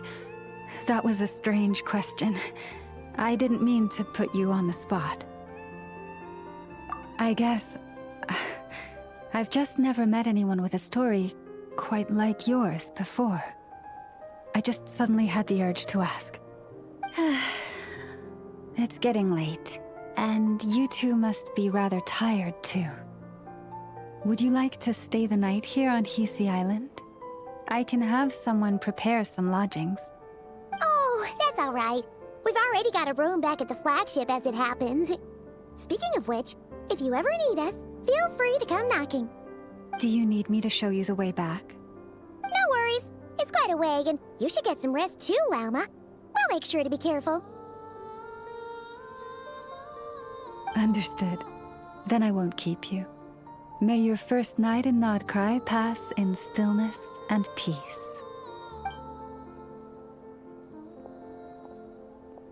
So, what you thinking? Sure was an eventful day, huh?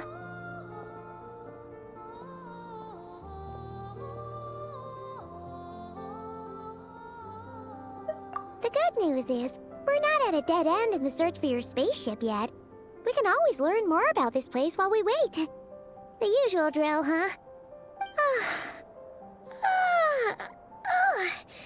Paimon's really getting sleepy now. If she gets too tired to fly back, you carry her, okay?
Hey, what are you doing here? These flowers... I remember. When you first appeared, there were flowers like this all around you.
Who goes there? How did you get in here? I am but a passing traveler. I followed your song here. I'm very sorry if I've intruded. The Kuuhenki. She brought you here.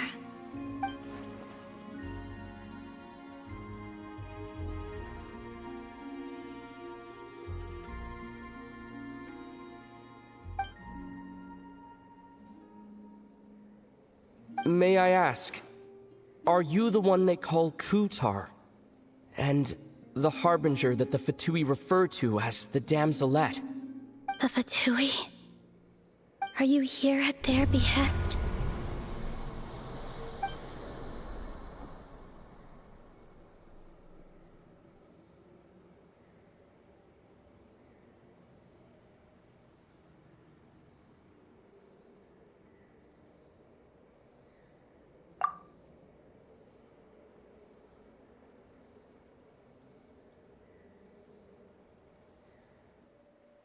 Please don't get me wrong. I have no intention of doing anything for the Fatui. I just wanted to ask you about Nod Krai and the moons. The moons? Do not believe in what you can see. What truly matters is what you cannot.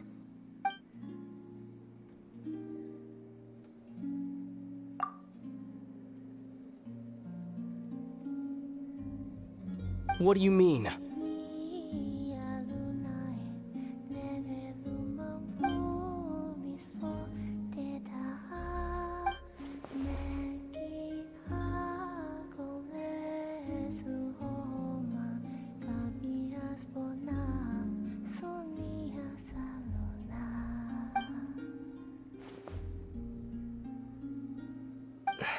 Listen, I'm the Traveler.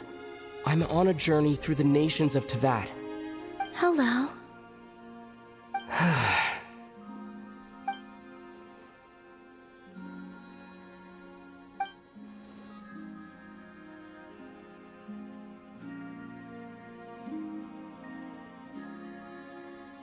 Could you tell me your name? Columbina. Kuutar, the damselette, the moon goddess.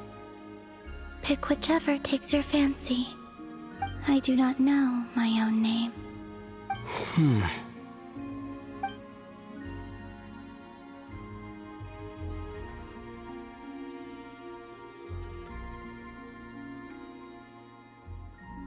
Then, Columbina.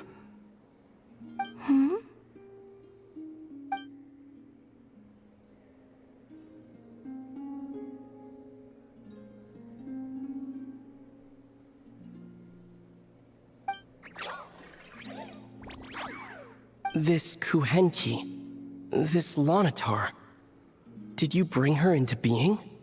Come here, little one.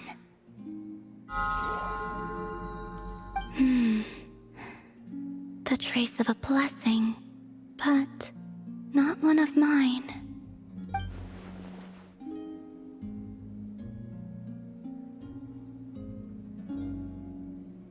People always assume I can do many things.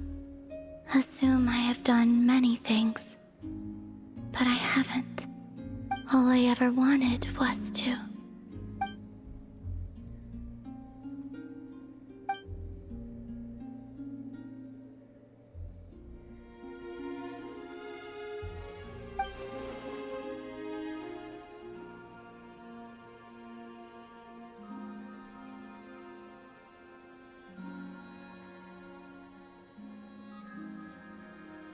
It's about time I got going.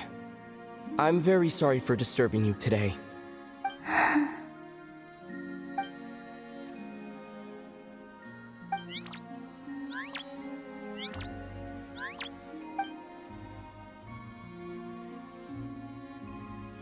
Columbina, that Kuuhenki. Oh, you're leaving?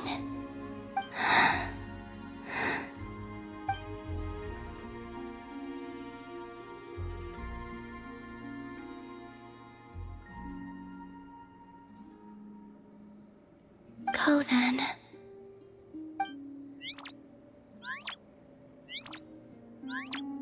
Goodbye. Take care. The moon can be treacherous.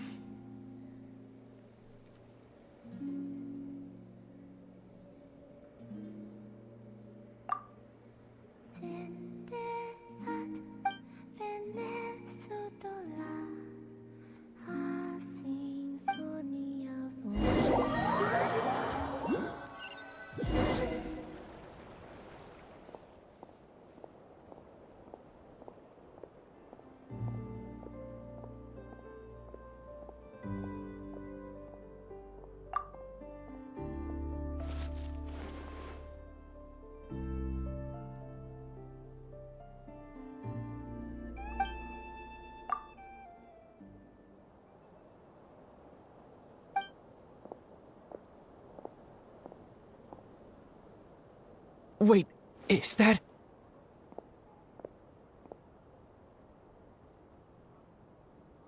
Lumine?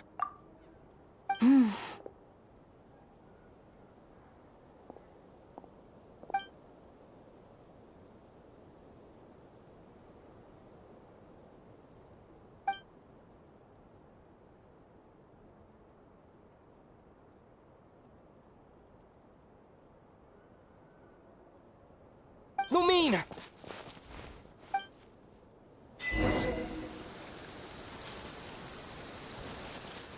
Lumine!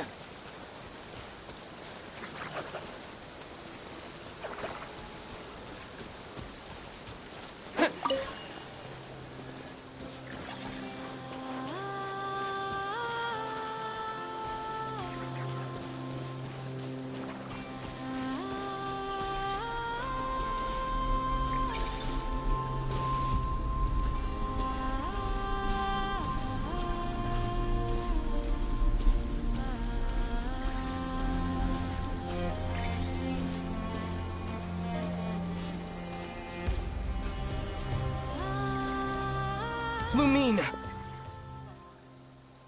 Ether, it's you.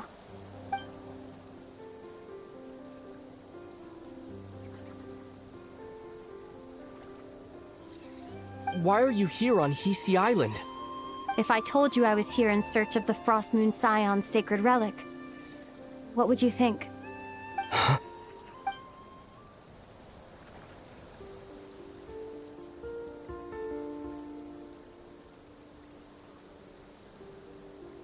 Are you also here to uncover the truth about our past? That's right. What happened to us in the past, how we came to Teyvat, why our spaceship crashed here. There are things I want to know too.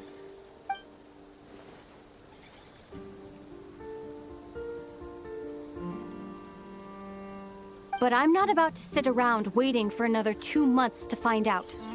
Wait! Wait? But I still have unfinished business.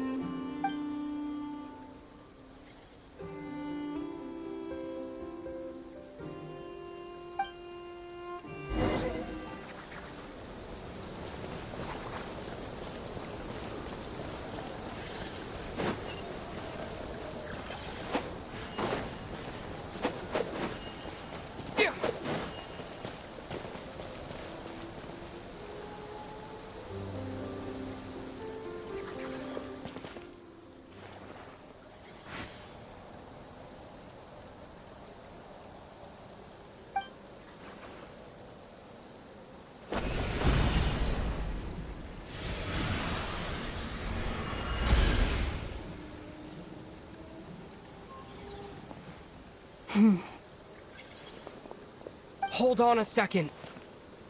What's wrong? That's the Frostmoon Scions' sacred relic. We can't just... Use it to get to the bottom of all this? We should at least get their permission. You barely even know her, yet already you hold that Moonchanter in such high trust? What do you mean?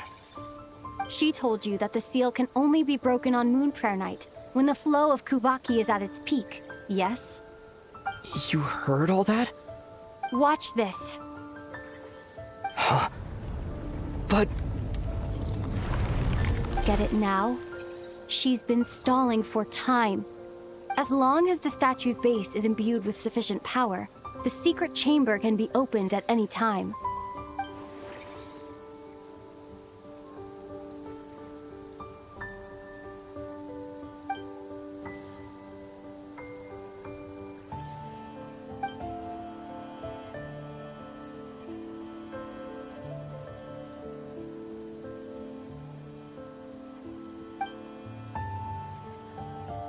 Is it such a sin when I don't put all my cards on the table for you, but not when someone else is doing it?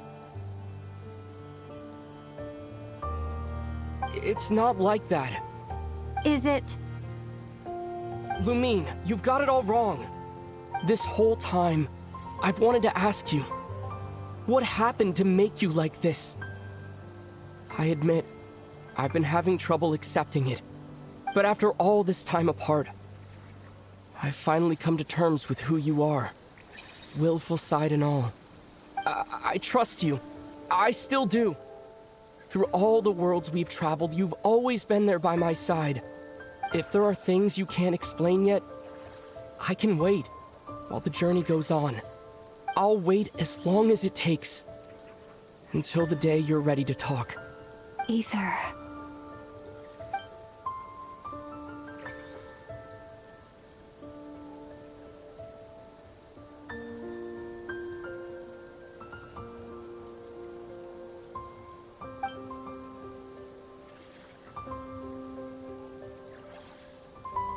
I'm not looking to borrow the Moon Marrow simply because of our past.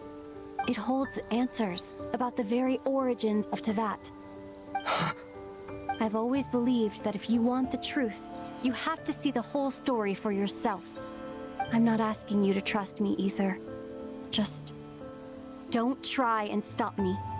If this choice weighs on your heart, then let me go in alone. Forget this meeting ever took place. Bit late for that now. But maybe this is the chance I've been waiting for all along, even if it fades with the morning light. I want to go with you. You sure? Yeah. Then let's go. Lumine. It's been ages since we went on an adventure together. I can't wait. Really? You think I'd lie to my big bro? From what I understand, the path ahead is likely to be full of trials and challenges. A deterrence against intruders, and a test for those who truly seek entrance. I doubt the two of us will have any problems. I agree. Still, if we get separated, things could get tricky. Best we move together and watch each other's backs. Even the sound of your footsteps takes me right back. As a warrior, as a traveler, as my big brother.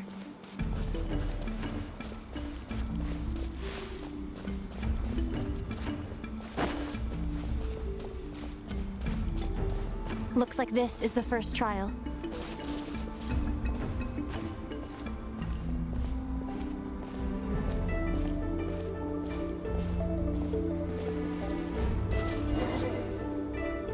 Ether, do you understand how Kuuhenki works? How it exacts force through push and pull?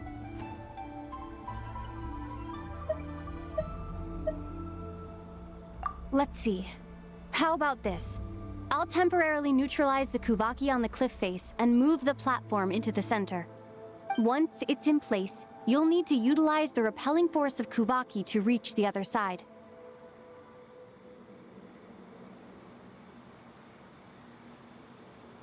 Okay, I'll leave it to you then.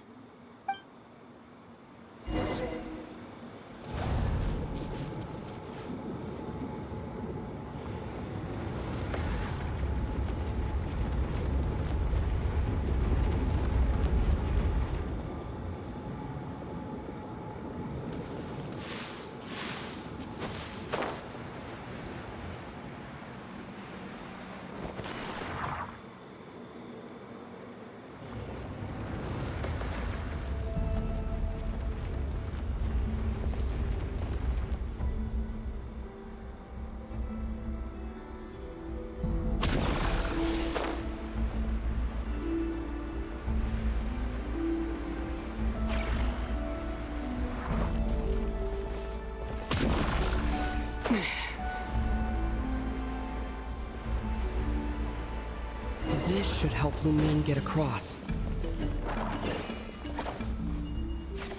Lumine!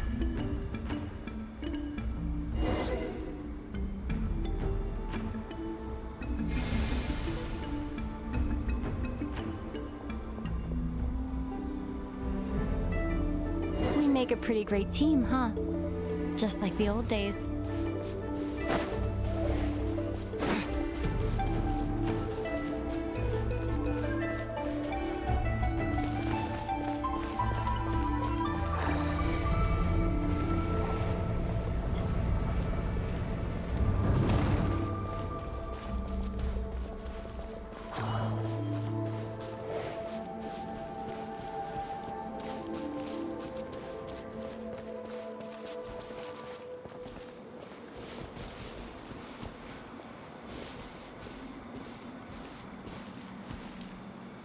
A wide open space. Must be in for a fight.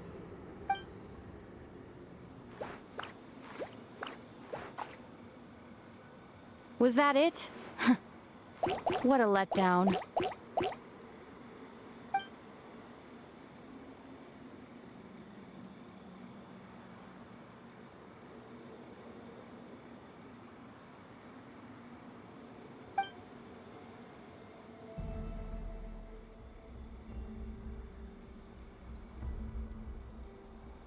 Ether. What is it? Why are you looking at me like that? Those enemies were weak, were they not? Maybe it's because the trial's only just begun. Actually, I've got an idea. Why don't we have ourselves a little friendly competition? Let's see if your journey has made you rusty. You're on.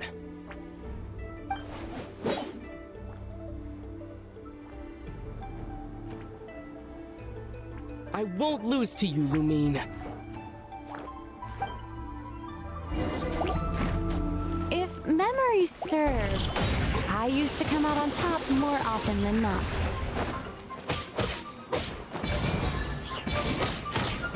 You sure you're alright? Seems your memory's slipping, Lumine. Save it. You'll know who's stronger soon enough. Let's see what you've got.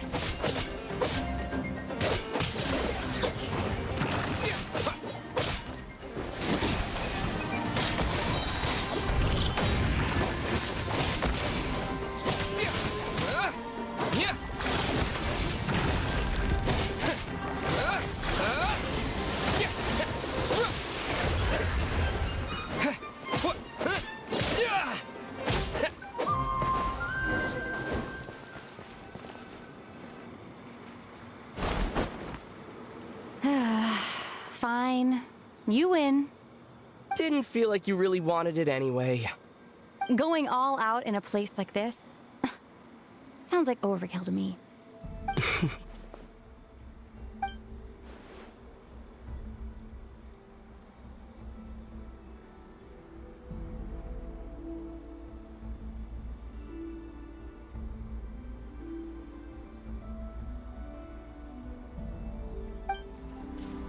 Let's keep moving.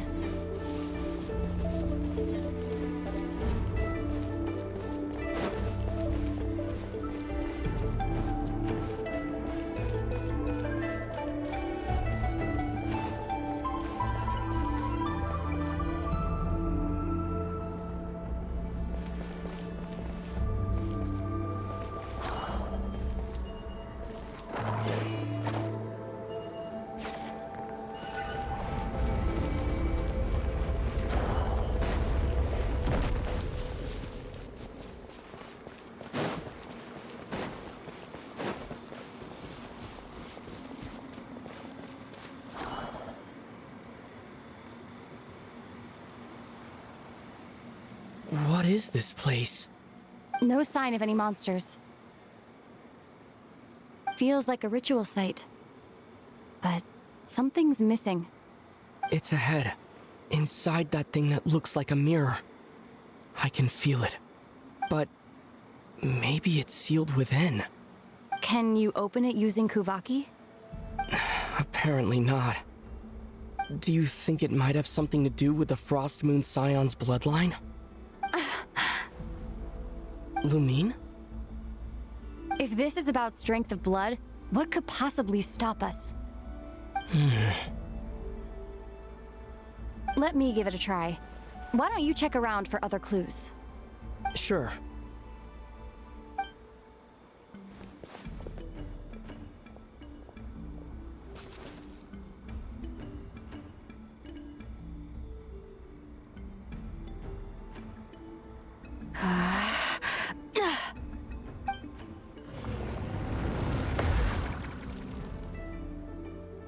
Found it.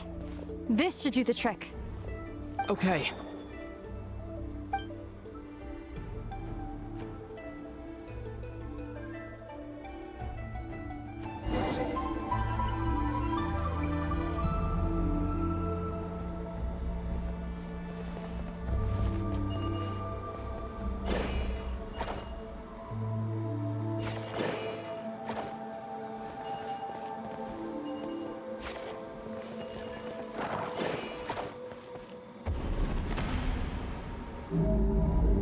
Yep, that got a reaction. That's one down.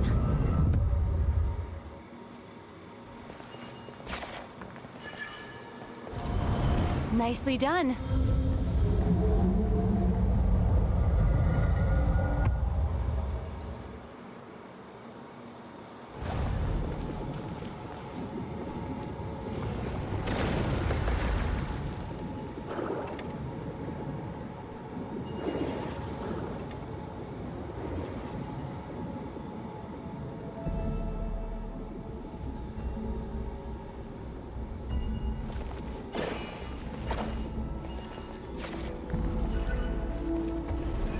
You've got this. One more to go.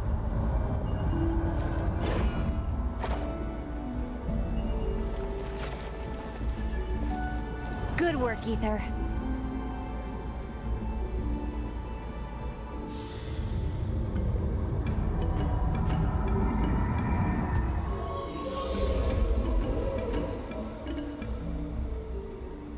The door's open.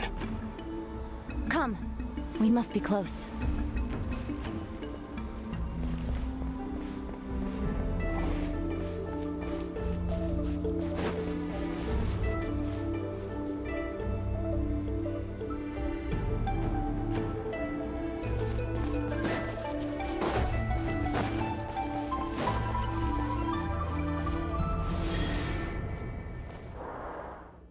Stay on your toes now. Have you considered that I might be the more experienced between us? Is that so?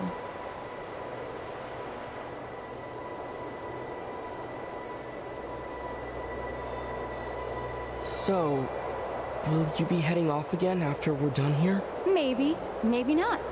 Another cryptic response. Don't worry about things that haven't happened yet.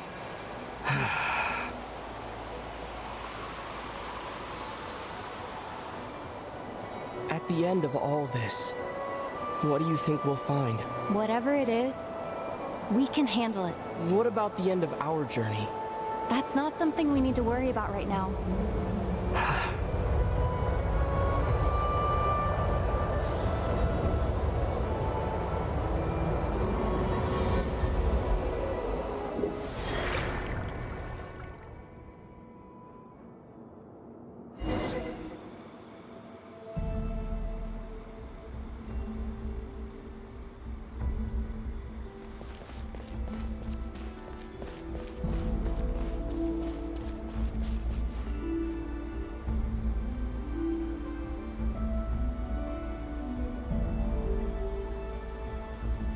Looks like the final trial is just up ahead.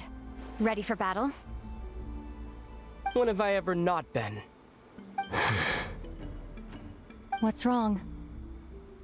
Going on an adventure with you, side by side, it's been so exciting. But at the same time, it just feels surreal, I guess. Maybe because it's been so long. You know, this is only the second time we fought together since the day we both woke up in Teyvat. Maybe that's it.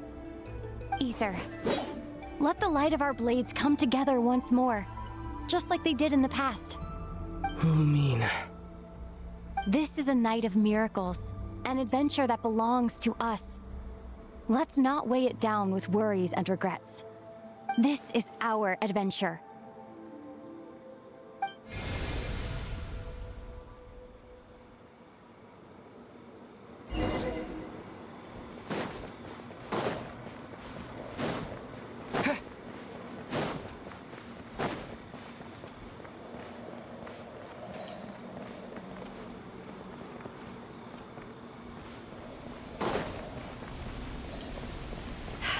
Here goes nothing.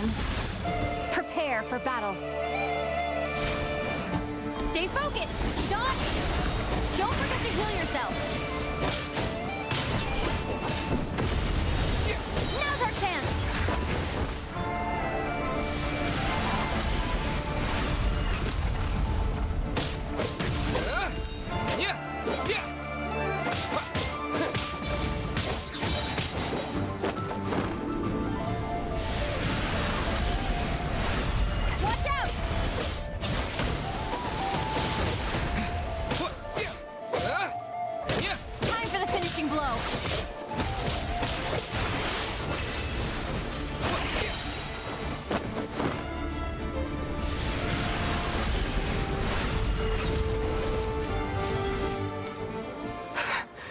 It's over. Nicely done. Flawless execution. Couldn't have pulled it off without your backup. Not too shabby at all.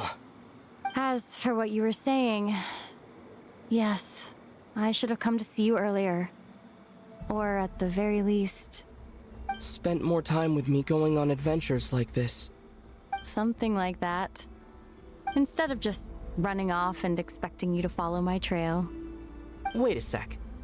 That's not an official apology, is it? That goes without saying. Come on. Time to claim the treasure we came for.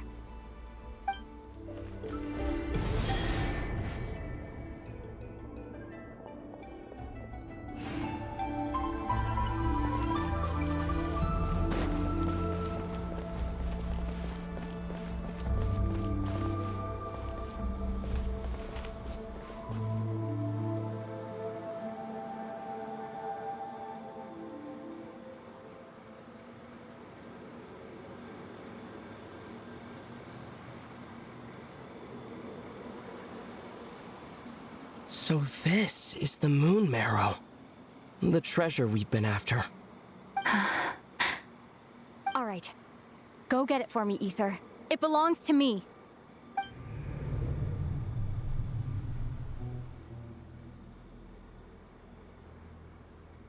What's wrong, Ether?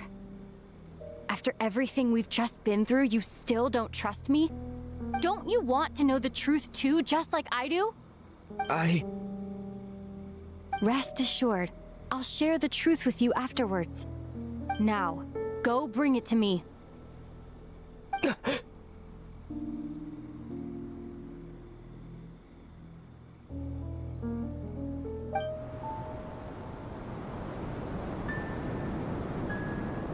What's going on? Where did this fog come from? Lumine!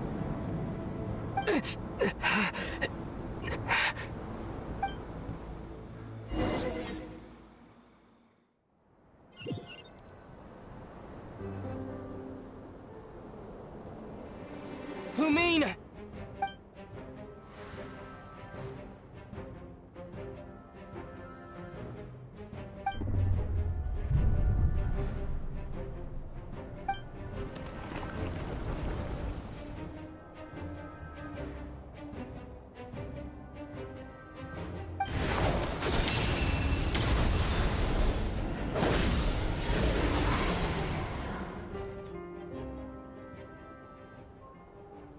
Lumine! Huh? What are you doing here? Yes, we ran into each other at the Flagship this afternoon. I'm honored you still remember.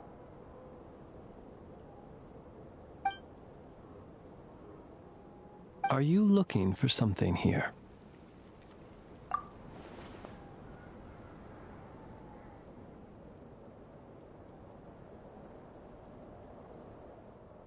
And you just happen to end up surrounded by the Wild Hunt. Sorry, I did not intend to come off as pointing fingers. Indeed, perhaps our courses of action do not differ so greatly.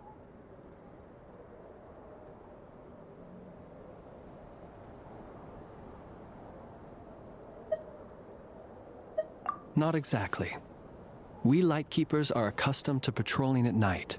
A long-held tradition, you understand. I was just passing by when I noticed that the Wild Hunt had struck. So I simply did what I am duty-bound to do. As a matter of fact, I just saw someone leaving in quite the hurry. Was that your companion?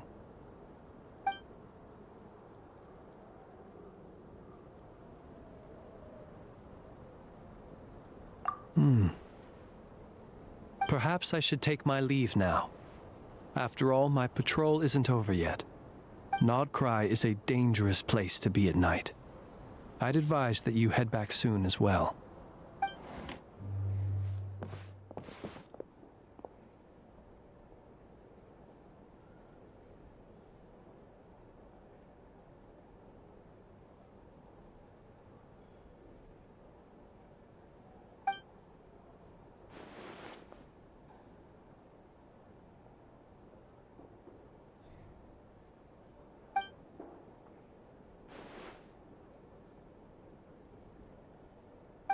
woke up and saw you were gone, so she made you a cup of berry juice to help you sleep.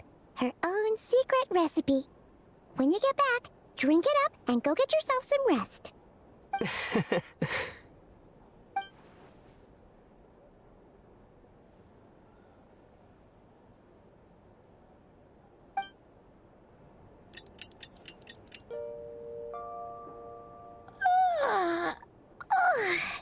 Good morning? If now still counts as morning. When did you get back last night? Did you sleep well?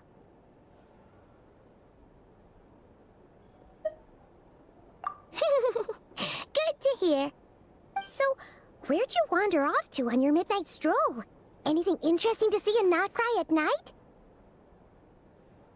Oh, really?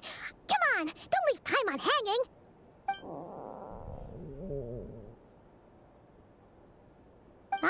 All right.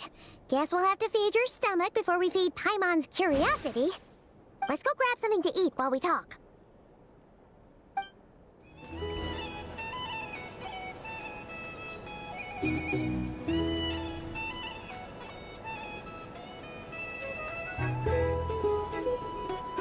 Phew, this is just the best, huh? Free food, free lodgings. This Varka's friend for life material, that's for sure. Hey, did you hear what happened? Hear about what? You know, all that commotion over at the Frostmoon Scions. Crazy, huh?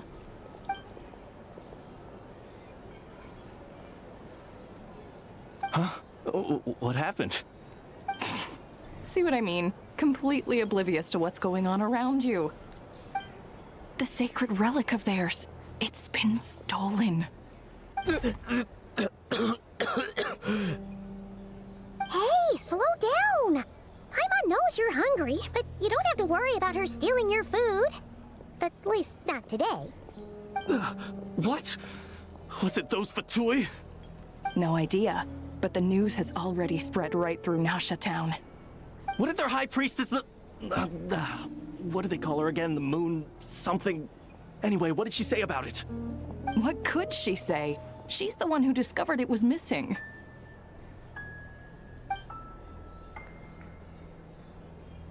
She was in Nasha town first thing this morning, hoping to launch a joint investigation with the Voynich Guild. Whoa! Did you hear that? Lauma and the others, their sacred relic's been stolen! Who in Tifat would even have the nerve? Paimon bets it was that bunch of good-for-nothing, rule-breaking, troublemaking Fatui!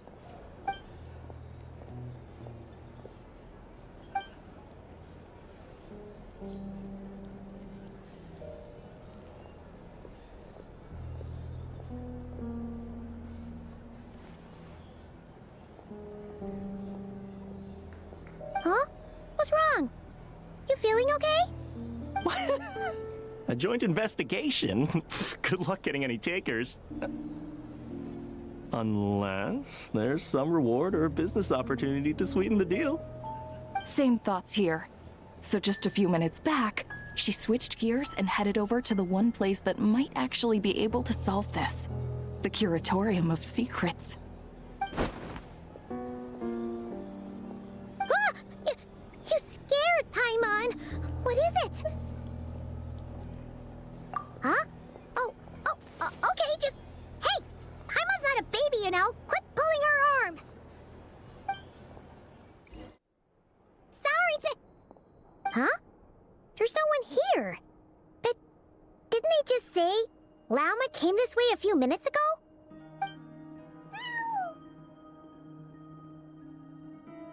No one except for a cat watching over the front desk. Excuse... meow? Are we supposed to check in here?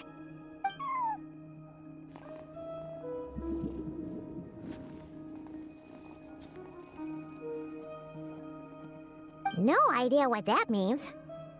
Is this Lauma's personal receptionist or something? Pretty sure she'd be the only person who could actually understand it.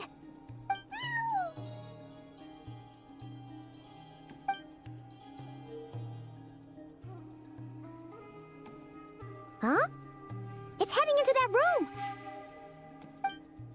But why not? Like I told you already, that's just... Huh? Another client.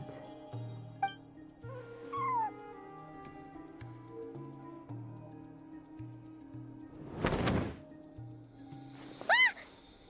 So, you were in this room the whole time? Something I can do for you? Traveler. Paimon. Oh, you're acquainted then? Yes, they visited Hiisi Island yesterday. We had dinner together. Allow me to introduce you. Traveler, Paimon. This is Nefer, boss of the Curatorium of Secrets. Pleasure to meet you. They are travelers who arrived in Nod Krai just yesterday. Greeted by the birds and beasts of this land, they are kind-hearted souls who walk in the moonlight's glow.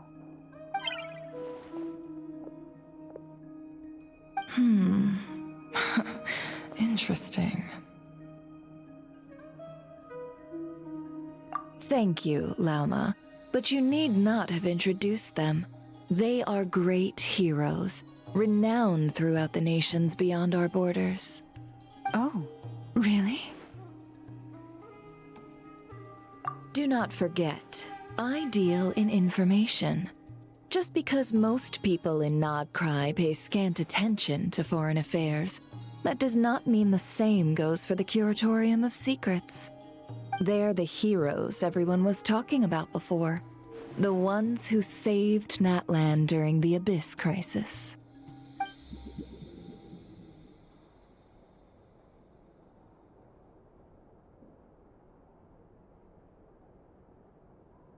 I see. We Frostmoon Scions seldom leave our domain, so I had not heard of your heroic deeds. Please, forgive my ignorance. It's no big deal. We were hoping to keep a low profile anyway. If we had to list all of our titles and good deeds, we'd be talking till sundown, and then some. Huh? What's wrong? Still not feeling great? So, what brings you both to the Curatorium today? Oh, so basically, we were just eating when we overheard people talking about how the Frostmoon Scions relic had been stolen, and then he dragged Paimon over here. I see. Ah, I see. So you came over here because you were worried about Lauma. A combination truly befitting of great heroes. Strong at arms and pure of heart. In that case, Lauma, I've got a suggestion. Why not ask these battle-hardened heroes to take the commission for you? Honestly, it's a little beyond the means of such a modest establishment as ours. Your modest establishment? Unable to handle a commission? You just don't want to take it, do you? You're right. I do not. What kind of commission is this? Surely it's not to recover your stolen relic? Yes, that is it. Recovering the relic is both my duty as a Moonchanter and a step toward fulfilling the promise I made the Traveler, to help uncover the truth of the past. But Nefer has already declined our commission multiple times. And yet, just as it always has, the moon will continue to illuminate the sky above the Curatorium. Come night or day, may the moon goddess keep you. Enough of that.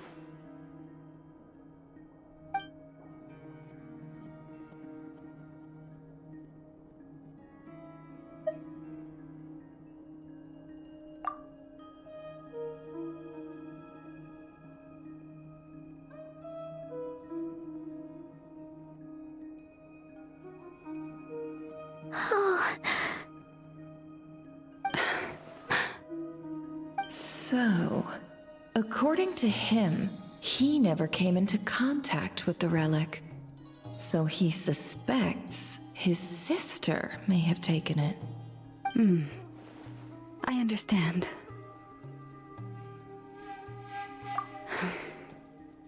The Frostmoon Scions' secret chamber has remained hidden from the world for generations.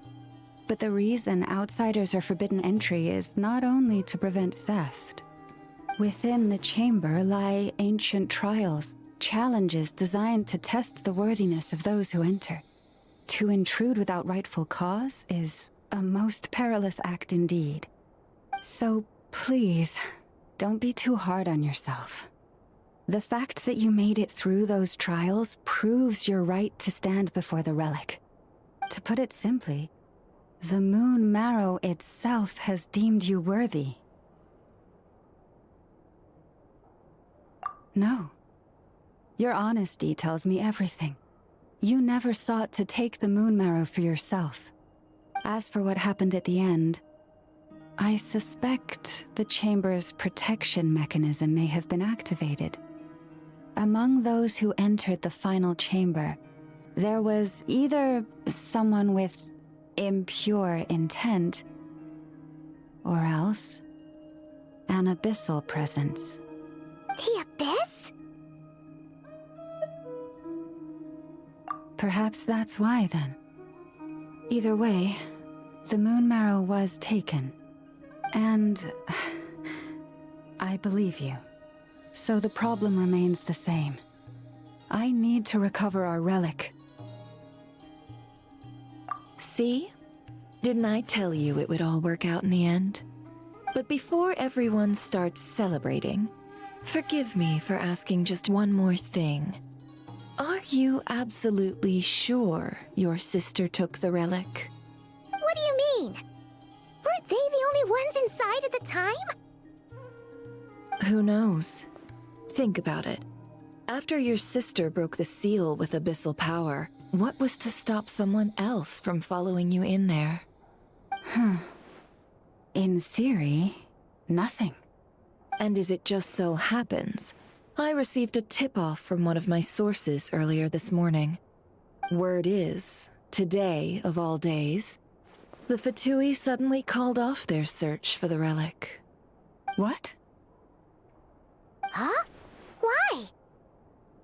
Well, either they woke up this morning and suddenly decided they'd lost all interest, or... Exactly.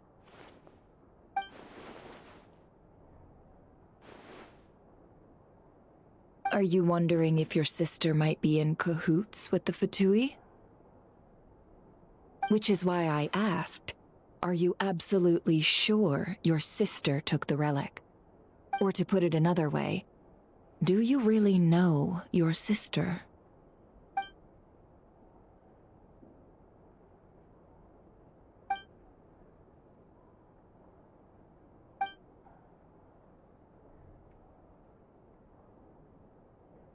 In other words, it's highly likely that the Fatui already have the Moon Marrow. So, basically, all we need to do is find our way into that Fatui research facility, and we should be able to get to the bottom of this, right? Congratulations, you've found your answer. Looks like the Curatorium won't need to lift a finger this time. Well, Lauma, there we are. On behalf of our long-standing cooperation and the great hero by your side, I'll waive your consultation fee, but just this once. You're really not planning on helping us? I think I've helped more than enough already. If we're to stand any chance of infiltrating that facility, we'll need the help of a specialist. Just so you don't get the wrong idea, let me make myself crystal clear. The Curatorium of Secrets has always striven to abide by a policy of strict neutrality. We do not take sides with any faction in Nod Krai. I cannot help the leader of the Frostmoon Scions sneak into a Fatui facility. That would make me their enemy. When one of their harbingers asked me to help them infiltrate your territory, I gave them the same answer.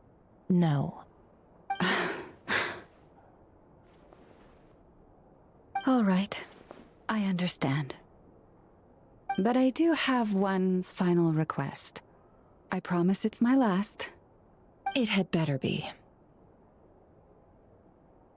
No matter who it is, I want you to help us persuade the next person who walks through that door to join us. What is she up to? You're that desperate for help? What if it's a member of the Fatui? It doesn't matter.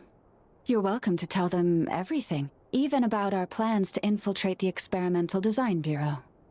All I'm asking is for you to say one thing, just one thing to help persuade them.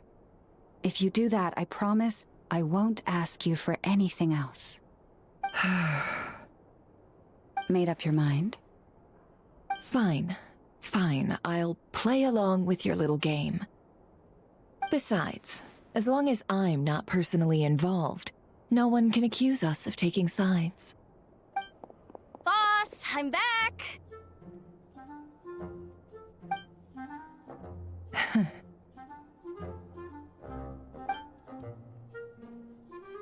You won't believe the luck I've been having today. Remember you sent me to find that runaway cat, yeah? And you said I'd only be back after dark?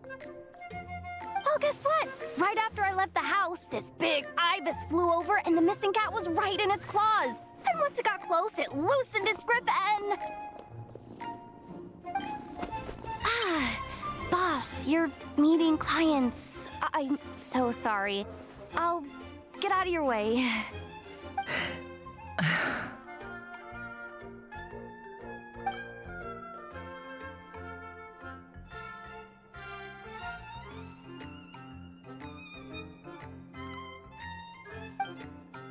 Jahoda, dear.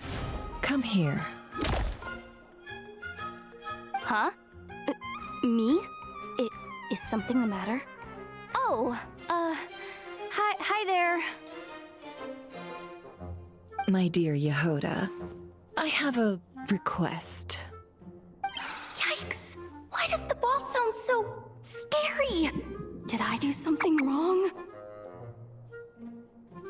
Would you be so kind as to accompany these 3 delightful clients of ours and help them infiltrate the Fatui's Kuuhenki Experimental Design Bureau? What is going on here? Boss usually just says things like, hey, go do this, or you, go take care of that. Why is she being so scarily polite? And wait a sec. The Fatui's research facility? That's basically a death sentence. Made your mind up yet, my dear?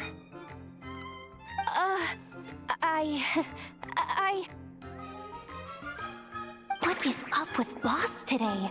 Am I supposed to say yes to this? Or maybe it's because the mission's too risky, so she's actually looking out for me?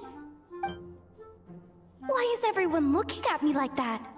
Is this some kind of test?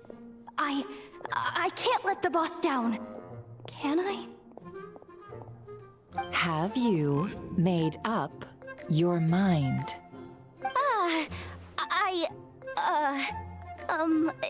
That's... Sure, why not? Really? You really don't mind helping us? Huh? Oh, yes. I mean, no. Of course, I guess I do. Oh, thanks so much! We owe you big time! On behalf of the Frostmoon Scions, too, thank you, Jahoda, for your help. What the? Seriously, what just happened? Why does the boss look so fed up? Oh no. Was I supposed to turn them down? All that mentoring, time spent teaching her how to deal with different factions. In one ear and out the other. Nefer. You got what you wanted. You promised that was it. I know this goes against your principles. I won't forget the favor. Trying to get me to change my mind now? Of course not. I just wanted to say thank you. So, thank you. Oh. Jahoda, we'll leave the planning to you. Let's discuss the details elsewhere. Huh? Oh, okay.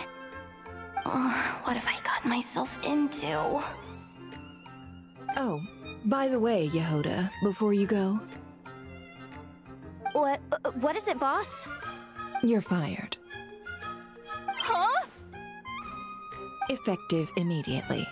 As in, this exact moment. The curatorium will take you back, of course, but only once you've completed this commission for our 3 clients. What? Is there some issue? Well, here's the upside. Without me taking a cut from your commission, you'll earn more. Seriously? Can someone explain what's going on here?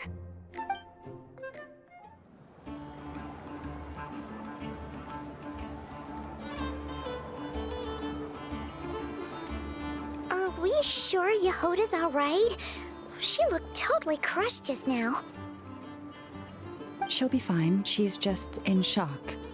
But one thing's for sure. The curatorium's professional standards are beyond question.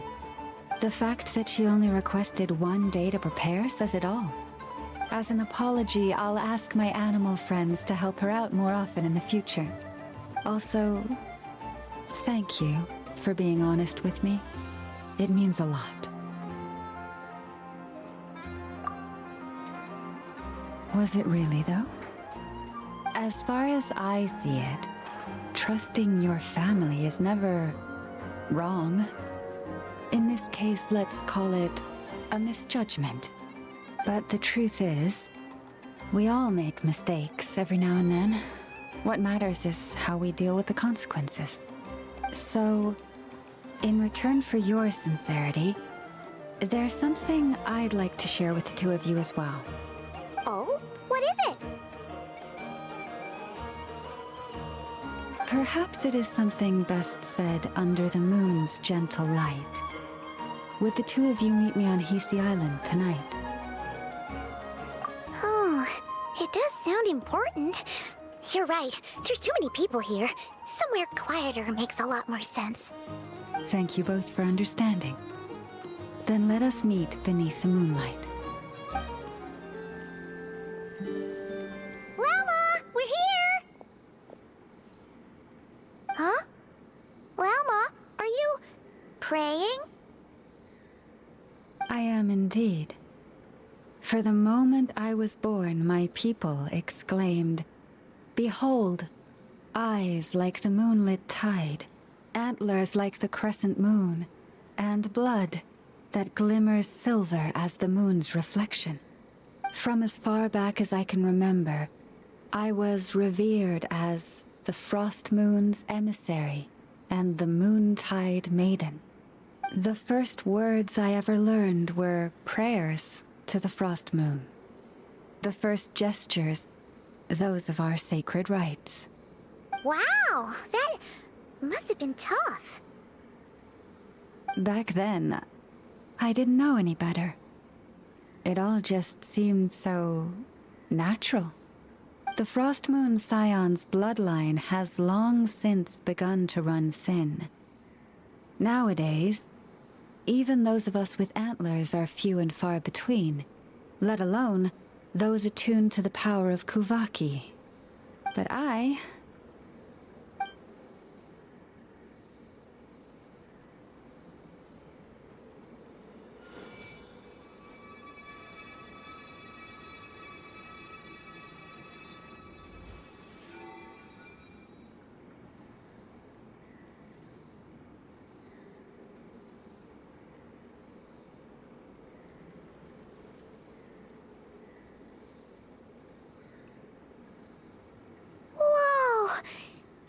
Antlers are so pretty. They say it's an extraordinarily rare condition. Once in a century, if that. I am unusually sensitive to the moonlight, as well as to the Kuuhenki's ebb and flow. As a child, I could barely sleep because of it. Oh no! It was that serious? To others, fluctuations in Kuuhenki are something you easily get used to, like a gentle tide lapping away at the shore. But to me, that same tide is a towering tsunami, a surging swell crashing against me. Of course, as the years went by, I learned how to suppress my senses and my power, enough to keep it all from overwhelming me. But because of that, I also had to walk the path of concealment. Concealment? From the moment I was first taught to pray, my kin would point up to the night sky telling me, that Lauma is the Frost Moon, the last of the moons, the sole surviving truth.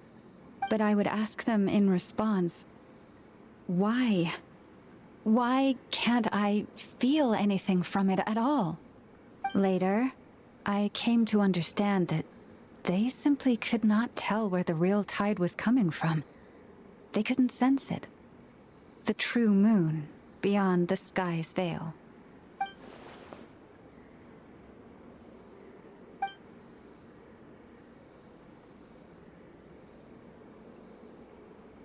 The moon is false. I reached that conclusion long ago. But there was no one I could tell. Not a single soul. At least, not until now. Am I the one who's wrong? Is it the moon that is false, or my own senses? I asked myself such questions time and time again.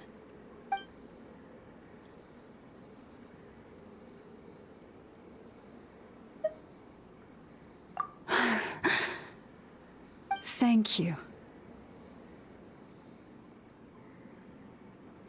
When you called yourself a descender, I had a feeling you might be able to confirm what I had always suspected. And now that you have, it's exactly as I imagined. I feel relieved. Oh, Paimon kinda gets why you couldn't tell anyone now. It's not easy to change people's minds on something they've believed for hundreds of years. That's what I meant by concealment. I knew too much, so I had no choice but to keep my people in the dark. Every prayer I offer feels like a lie to keep myself going.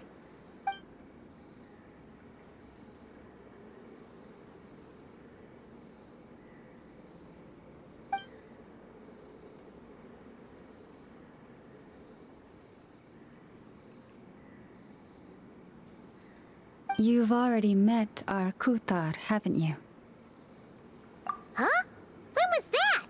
And, more importantly, when were you planning on telling Paimon? Ah, no wonder. What did you think of her? What exactly do you mean by up in the clouds? I understand what you mean. She is quite indifferent to the world outside herself. But I find it hard to hold that against her. Yes, it was shortly after the fall of the ancient moon's remnants. I asked her what the Frostmoon Scions meant to her, and why she left in the first place. Yeah? So, why did she? Perhaps it's better if you ask her yourselves. Things tend to get lost in translation when you speak on someone's behalf. What I can say for certain is this. Even when I had no one to confide in, I still had a family. I still had the Frostmoon Scions.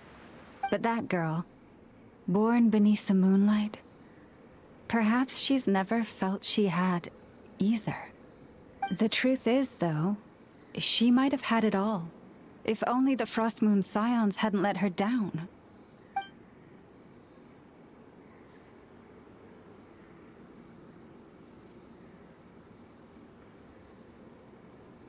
The Frostmoon Scions now walk a path of error.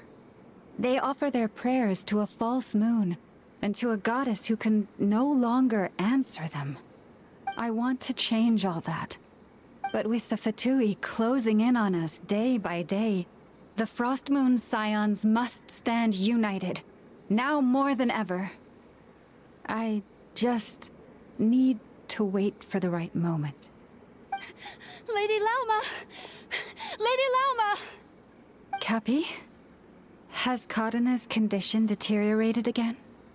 Traveler, Paimon, we'll have to continue this conversation later. We'll come too!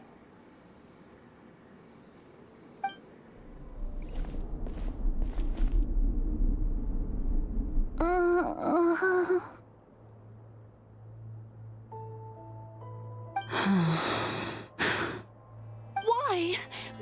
Did I do something wrong? I've been praying to the moon goddess every day. Why isn't she getting any better?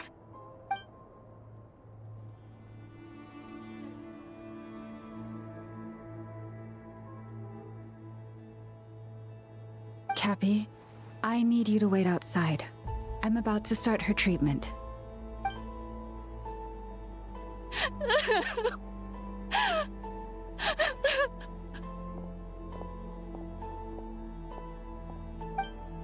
Is there anything we can do to help? Just don't be alarmed by what you're about to see. And please, don't let her mother see it.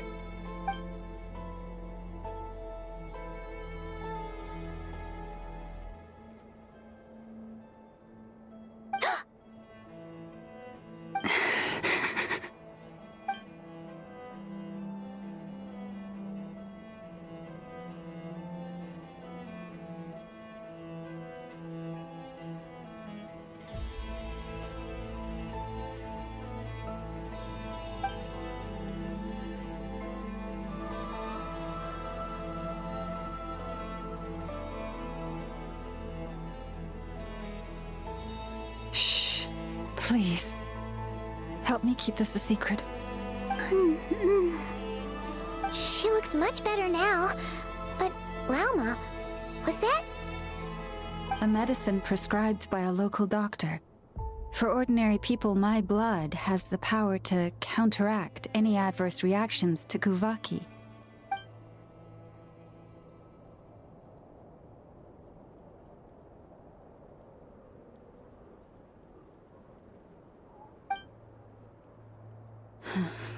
So, now you know another of my little secrets. I had hoped to guide the Scions out of error before Katheryne's illness reached this stage, but clearly, I was too late.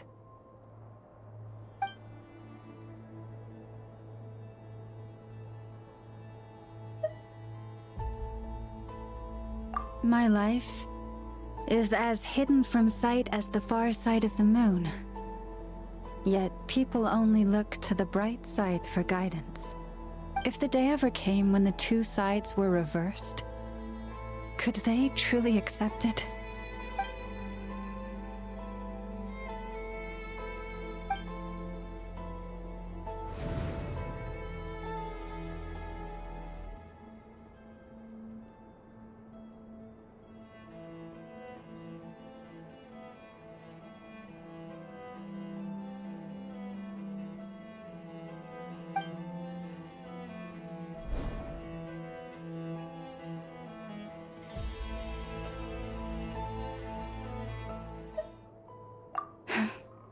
Hearing you say that puts my heart at ease.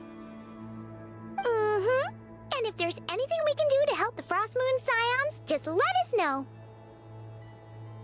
Our priority, right now, is reclaiming our relic from the Fatui. But I now understand that the day I will tell everyone the truth is no longer far off. Wow! Paimon would never have guessed Lauma had all that bottled up inside. Hey! Watch your step! Ah! What's wrong? Oh, you scared Paimon. You scared me there too. Almost stepped right into one of my traps. A trap? Why would you leave a trap somewhere like this? Well, it's not like this is a main path. And besides, we Frostmoon Scions would recognize it instantly.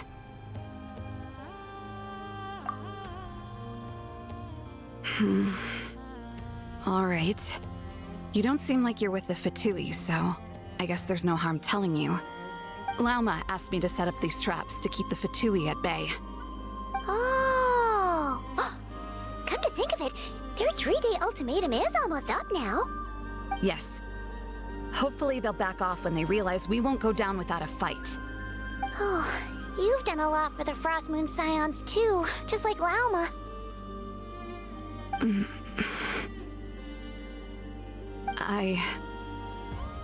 Vilemina? It's nothing. I was just wondering if any of this is really worth it. What do you mean? Our people. So many are stubborn, stuck in their ways, clinging to a truth they refuse to even question. Do they really deserve everything Lauma's doing for them?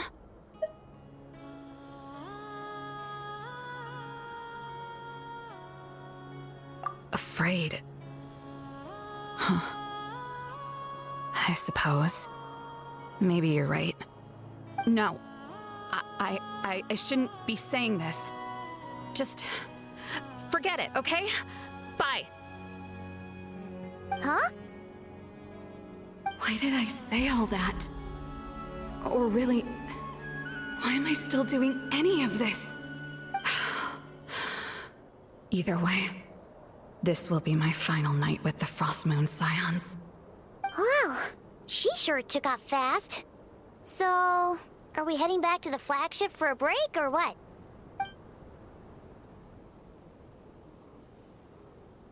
Wait, you're not thinking of visiting that damsel light up in Cloud Cuckoo Land, are you?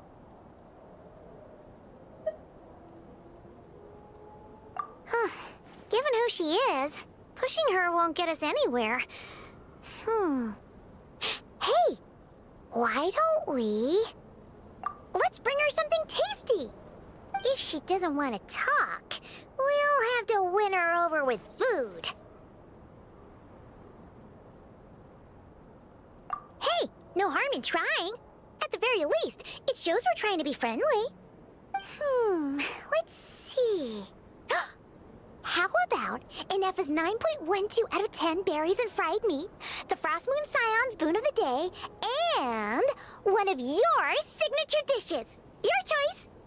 Should be a good mix of meat and veggies. There's bound to be something she likes.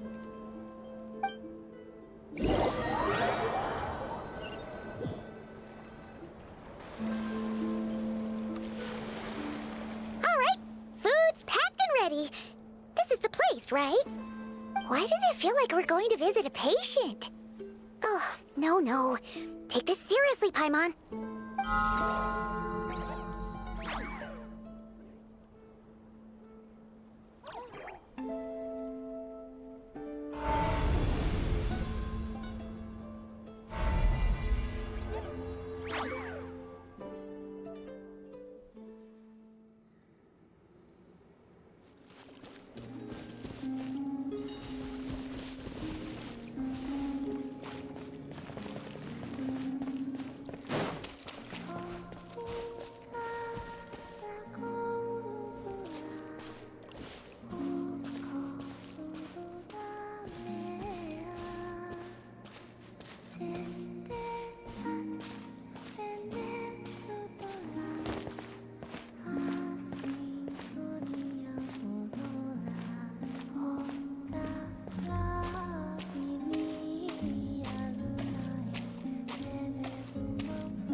Remind me, who are you again?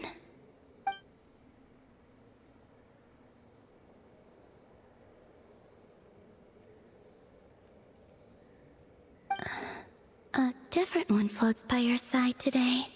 A different one? What's that even supposed to mean? Ugh, there goes Paimon's perfect conversation starter. Hi there! Paimon is Paimon, and this is the Traveler.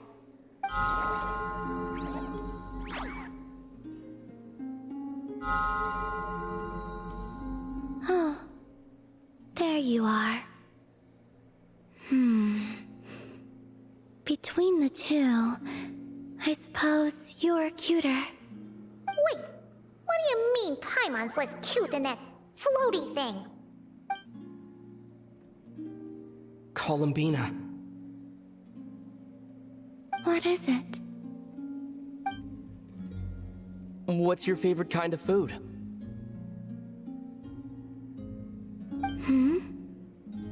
Is this a treat? Or an offering? Let's go with treat. Anyway, this is all the Traveler's cooking, so please, help yourself.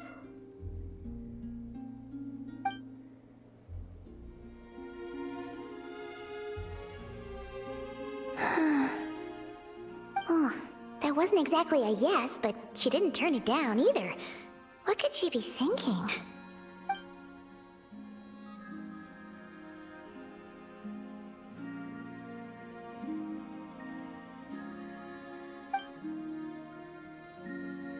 So, what do you want to ask?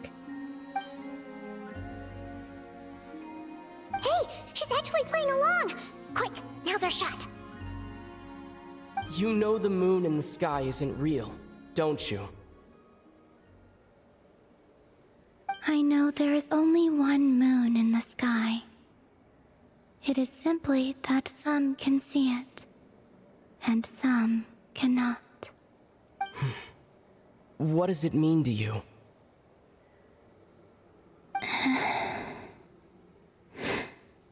The missing prologue. What?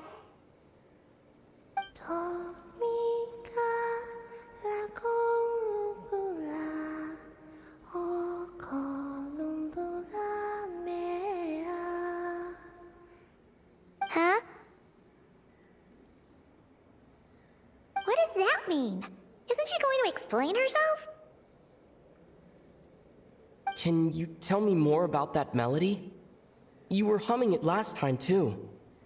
It must be important to you.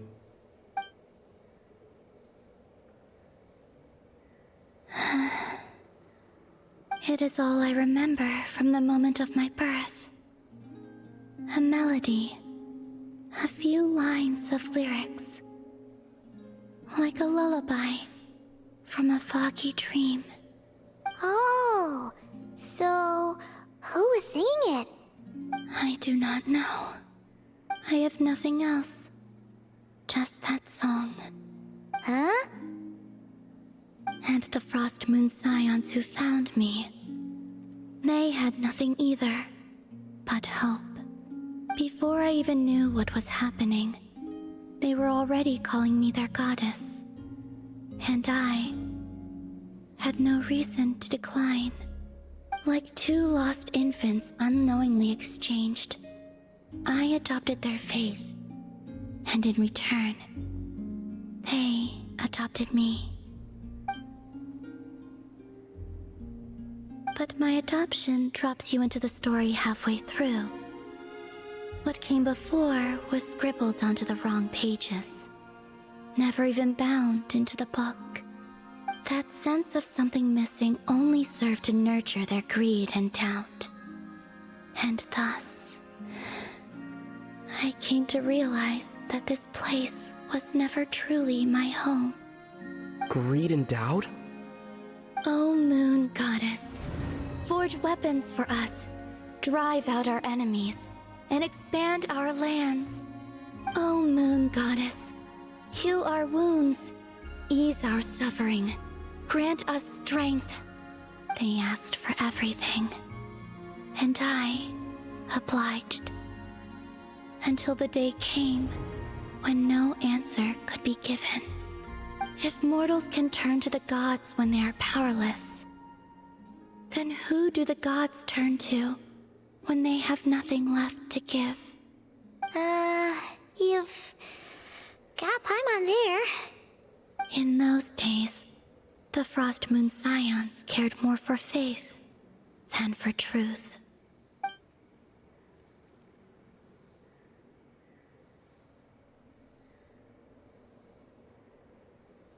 Reality rewrote the sky in words I could not understand. I did not want to read a tampered version, so I simply stopped looking.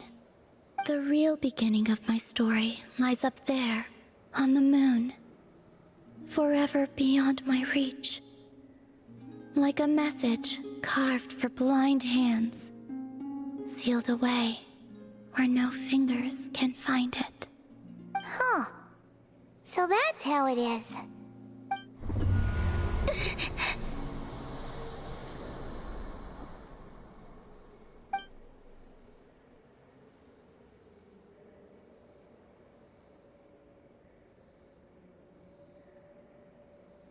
What's wrong?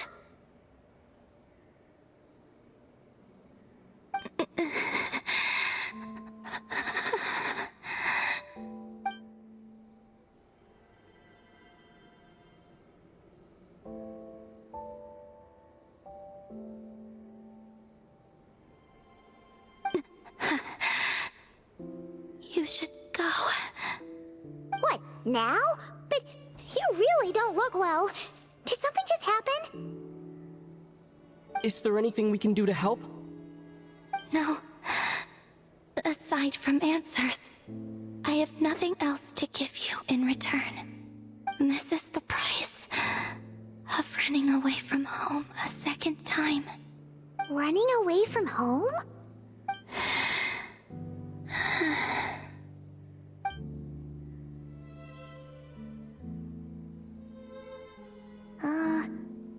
Is she heading towards the food?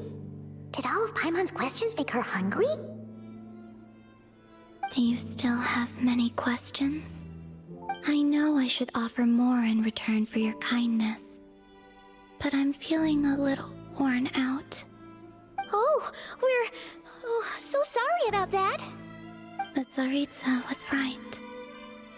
Freedom always comes with a price. She said I could treat the Fatui as a second family, a second home. But in the end, they were no different. All they wanted in truth was my power as the moon goddess. I'd rather not dwell on such unhappy memories.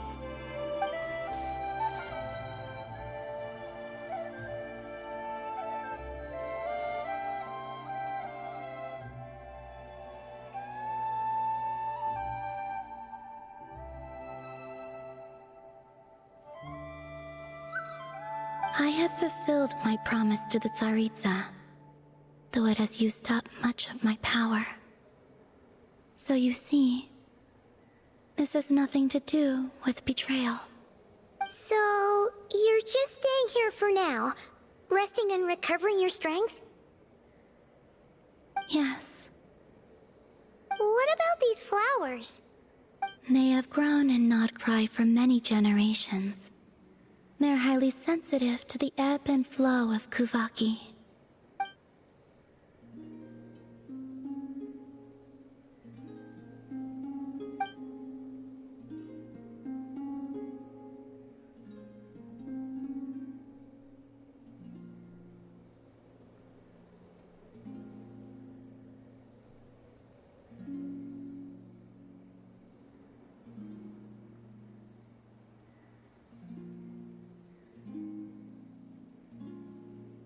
At times, I thought about using that relic the Frostmoon Scions had hidden away. I could sense the power within it.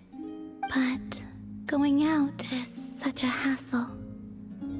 People might see me, And I promised Lauma I wouldn't show myself to anyone. Besides, I know it's gone now anyway. Really? Lauma asked you to stay in hiding?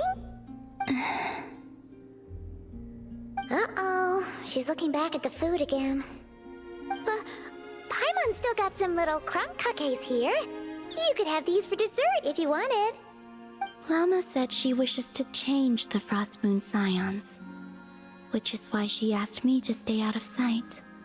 I don't really understand what she meant, and to be honest, it's not something that concerns me. But I wasn't planning to see anyone anyway. If they found their way here themselves, that's hardly my fault.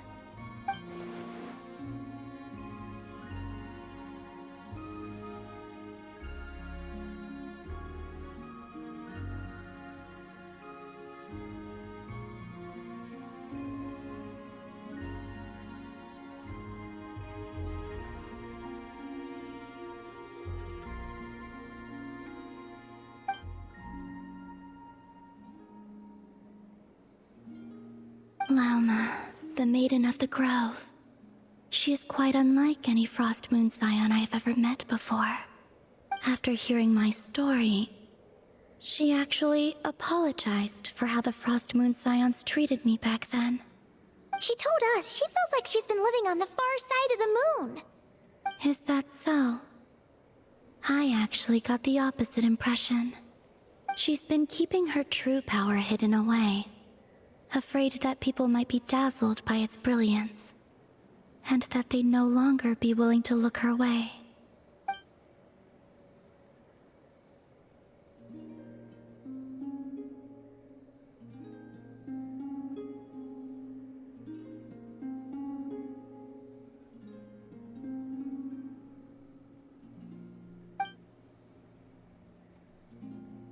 So what do you wish for now?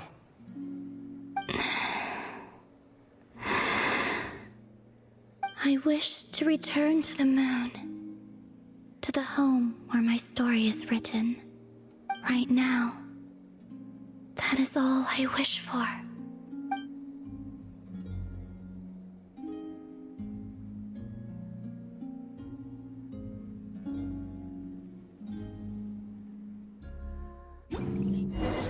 Tonight's the night we infiltrate the Fatui's Experimental Design Bureau. Come on, we better go meet up with the others.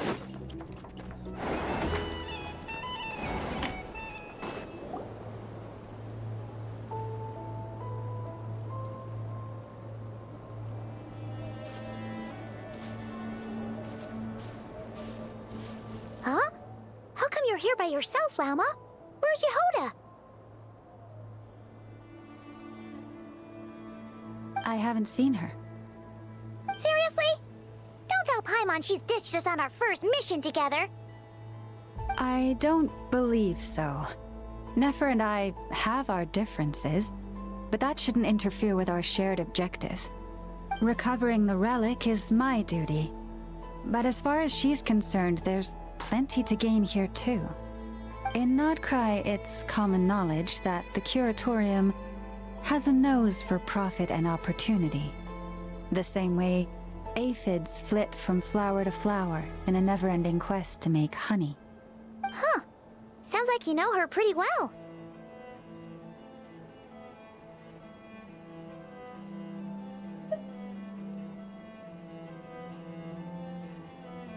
Still, Jahoda sure is taking her sweet time.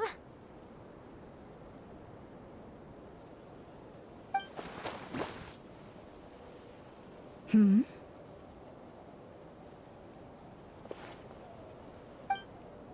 Huh. I believe we may have misjudged and underestimated Miss Jahoda. Huh? What do you mean? As a former employee of the Curatorium, I'm confident that she possesses both professionalism and integrity in ample measure. Huh? Huh? What was that noise?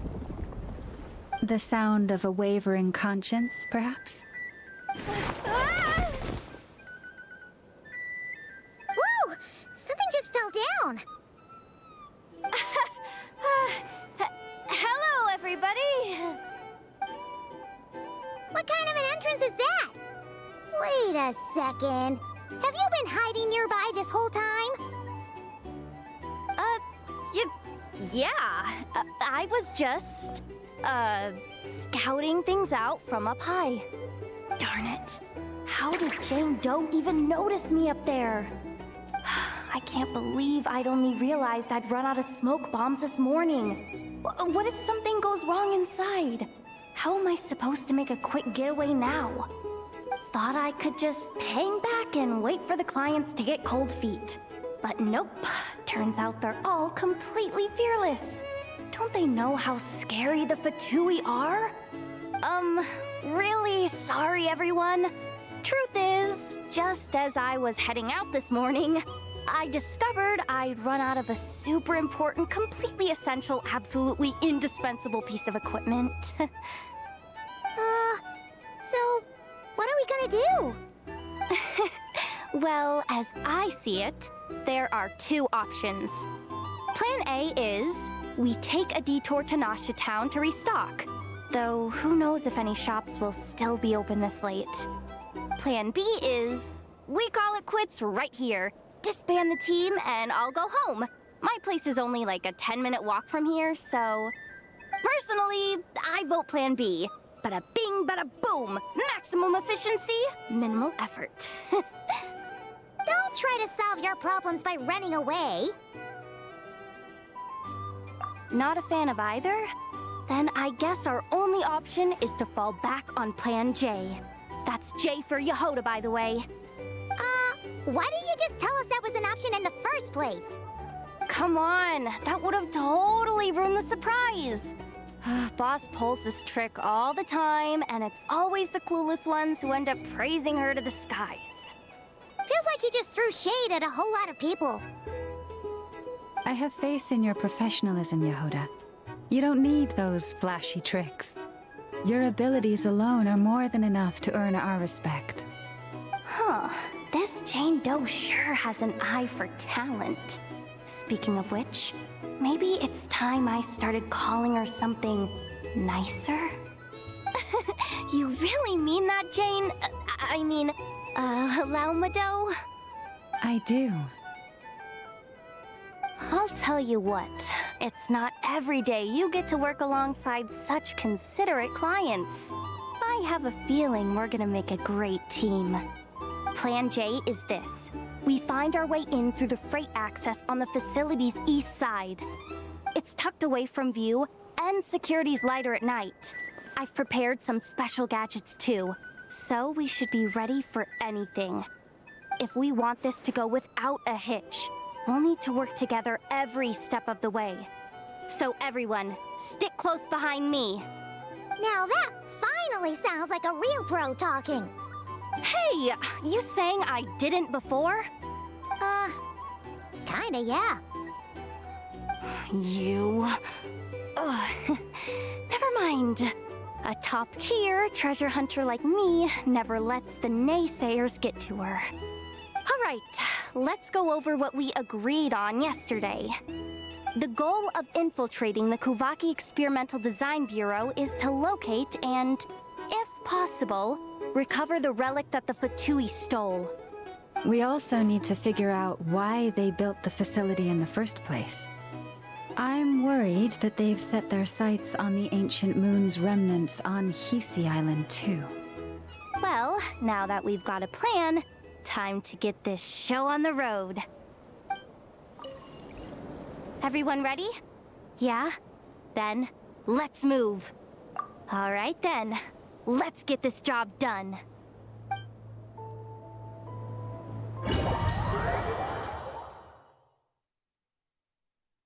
Go, go, go!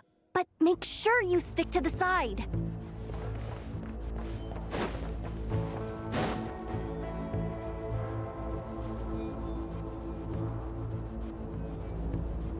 Just as I thought. There's a gate controlling access from the outside. Good thing I brought this keycard, huh? Well, technically I stole it. But no need to tell them that, right? Blame that chump who thought it was a good idea to get wasted at the flagship during work hours. Ooh, is it top-level clearance? Of course, that goes without saying. Let me read it out loud for you. Fatui Experimental Design Bureau number 183574, maximum clearance, maintenance intern. That doesn't sound very top-level to Paimon. Never underestimate interns. Even the most legendary of thieves started out as rookie pickpockets, you know? Besides, if it wasn't for this person's selfless generosity, we wouldn't be able to just waltz in like this, would we? Feels like you're trying really hard to change the subject. Allow me to teach you the first rule of treasure hunting. First and foremost, use every resource at your disposal.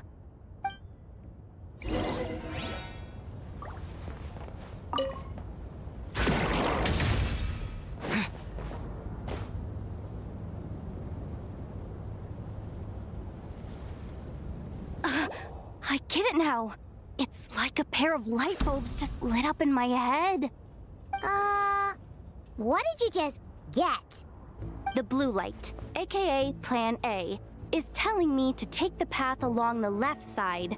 It'll be a lot stealthier, but that might mean a bit of a detour. The red light, aka Plan B, is saying, just charge straight in. But that'll mean dealing with, like, a dozen sentry bots already powering up. Although, I might be able to switch them to training mode. Their attacks will be weaker, but we'll still be in for a fight. Can't you just put them in sleep mode? Hey, I told you, I'm just a maintenance intern. Give the new recruits some time and space to blossom, will ya? We're still pretty close to the entrance. Surely they'll call the whole thing off once they see what these bots can do. Anyway, I say we go with Plan B. Either way, I won't be doing any of the fighting, so the shorter route sounds good to me. If we can avoid fighting at this stage, we should. Plan J is to call it a night so we can all make it back to bed before sunrise. After all, the deeper we go, the more dangerous this is gonna get. So we might as well give up while we still can. Okay, here are the bosses. Just don't forget, whatever you do, don't let those recon bots spot you. Let's see. No kidding. Ineffa told me about something like this before. I can't believe that dumb robot actually helped me out for once. All you gotta do is this, and the recon bots will be reassigned to another position. That way, when it's time to move forward, the path will be clear. Which reminds me, it's about time I taught you the third rule of treasure hunting. Go with the flow. What about the second one? You skipped that one. Huh? Did I? Oh geez, must have gotten muddled again. I mean, the second rule is exactly the same as the first. Guess that's what you meant by going with the flow, huh?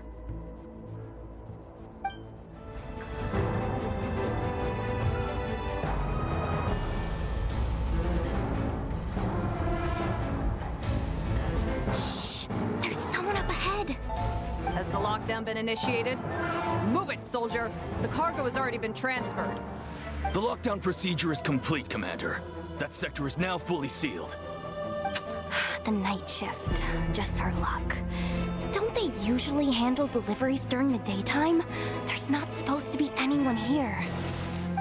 We've come this far already, and they're really trying their best. If I suggest backing out again, it's not gonna look good. Come on, brain. Think!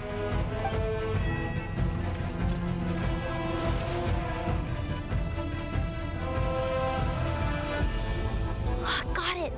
The freight shaft to the upper levels. We might have a shot there. Let me see. Huh? The recon bot in the middle's not responding? A double lock failsafe? We've been outfoxed. Stay calm. Stay calm. One step at a time. Let's just find a way across first. Huh. What do we do now? There are guards here, too. Don't worry. Bots are way easier to deal with than people. At least their behavior is predictable. First, let's find a safe spot to land. Good. That spot shouldn't draw their attention. Let's go. Let me just try something. Maybe I can use the terminal to command them to move out of our way. Security verification? With 10 questions? Are you kidding me?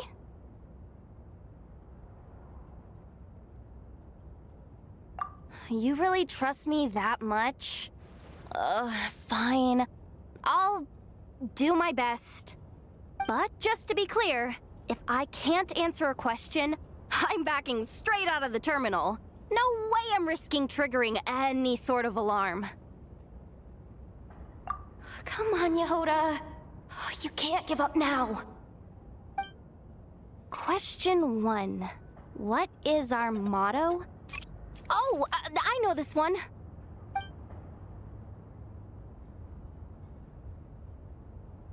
Question 5. The name of the harbinger in charge of this facility. Let's go with, Sandrone. This one should be... the Pale Star Edict. I've heard one of Boss's informants mention that before. Final question.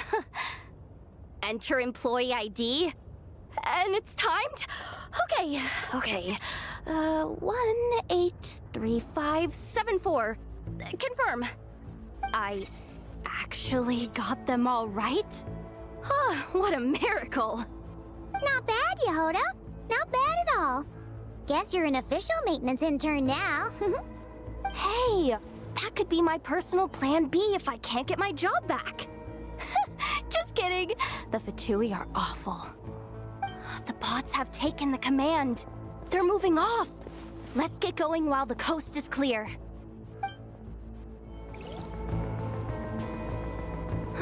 Didn't think they'd even cut off the supply of Kuuhenki.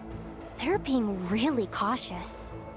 If we can somehow divert some emergency power into the system, we might be able to force boot this thing.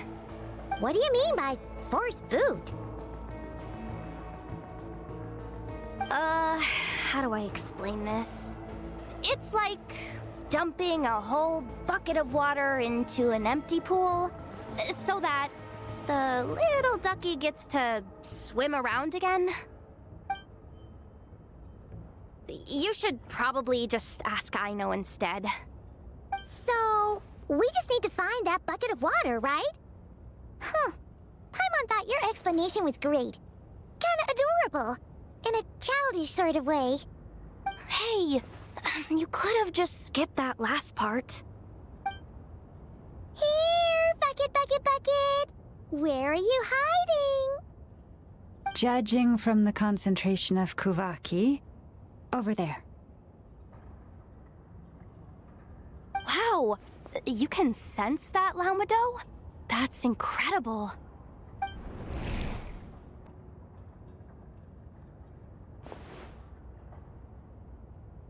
Let's move the recon bots above them out of the way first. Time to plug in the charging component.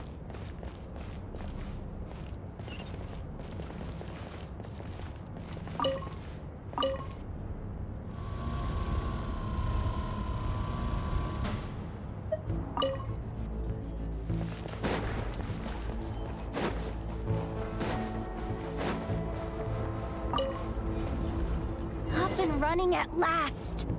Let's hope nothing else goes wrong. Please, everyone, step inside. Oh, it's so dark in here. Well, it is a cargo crate after all. No point in being picky about lighting at this point. Ah! Something sharp and pointy just poked me in the back! Sorry. That was probably just my antlers. It's pretty cramped in here, so I had to crouch down. Oh, having antlers must be inconvenient at times like these.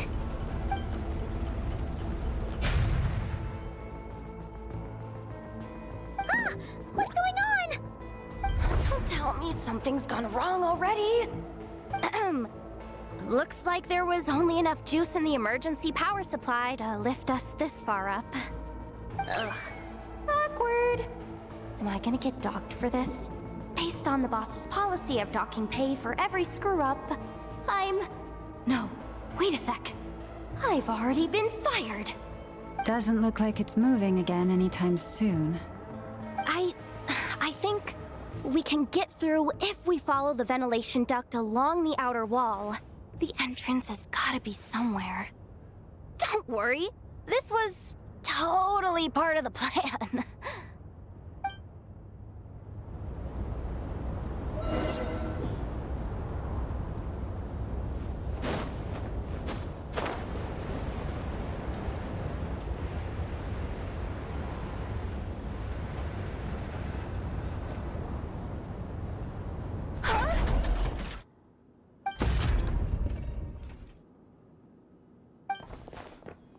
Jahoda? How'd you end up outside? Looks like she slipped out at the very last second, just before the gate shut. Impressive reflexes, I must say. Though I'd expect nothing less from a former employee of the Curatorium. I'm so sorry. That was pure survival instinct. I didn't mean to ditch you. Anyway, you guys just stay where you are. I'll figure something out.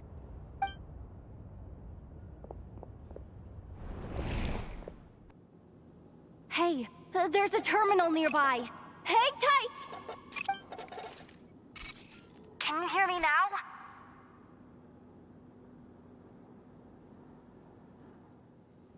The duct security protocol has been triggered. The gate must have dropped when it detected a living presence. Wait, so we're trapped in here? I'm checking what I can do from this end. Watch out for the laser up ahead. What laser?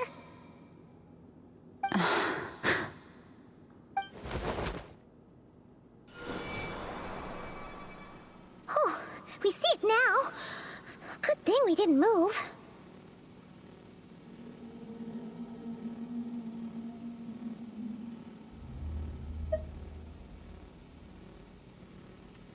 Got it. I think I understand the situation. Hang in there. Just one moment. This is killing me, but I think I've got it.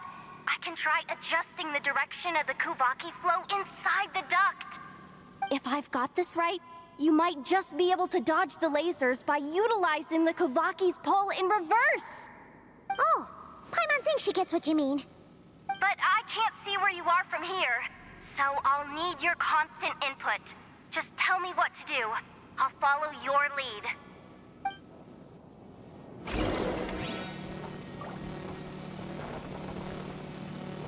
Sure thing.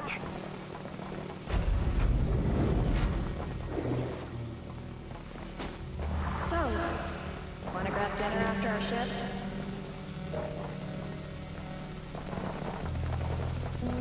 How about the Flagship? Too far. And besides, we're not exactly in with the locals.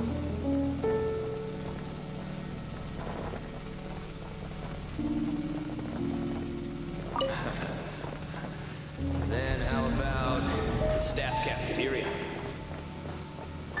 Brimming with bright ideas, aren't we?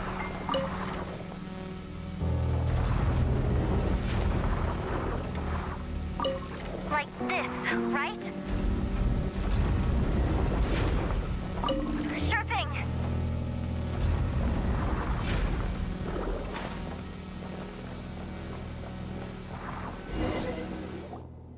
Oh, we made it to the other side. And all thanks to Jahoda. But the gate hasn't opened. How's she gonna meet up with us? Jahoda! No irregularities detected in the duct. Confirm. Confirm. Confirm. Ugh, just confirm the command already, you useless excuse for a terminal. You piece of robo-junk, you mindless pile of scrap! What the? Insufficient clearance? Of course, I don't have the clearance! You oversized... Ugh, ow! Go with the flow, Jahoda. Go with the flow. If the others make progress, that's great. But you can't bank on it. You've never been one to depend on others. So it's about time you stepped up to the challenge. Deep breaths. Stay calm. My priority right now is getting my hands on a high-level access card. That way, I can override the security protocol. Senior maintenance staff. Only they can access the core sector.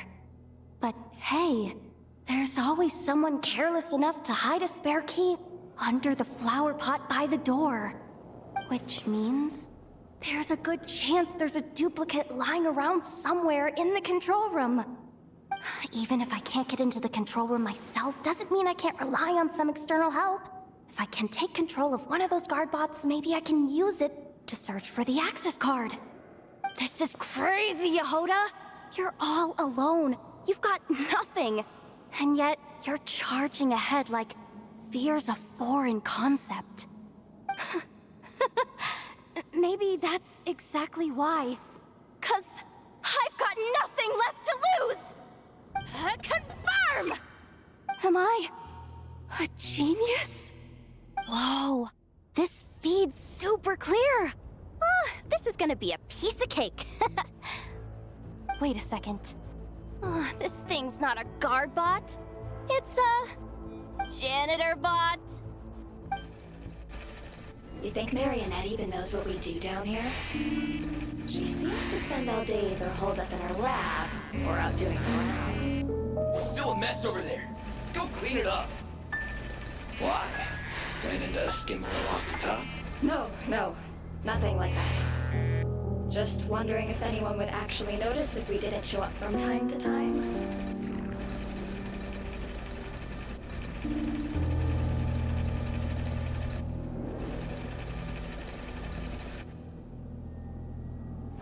Let me see. There it is! Hey, why'd you stop? You haven't finished sweeping that corner. But, I can see the card from here. Guess I have no choice but to swallow my pride and stay in character for now. Sweep up the crumbs by my feet. Yeah, good luck with that.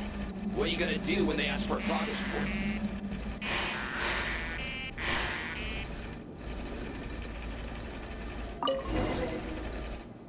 Sucks, though.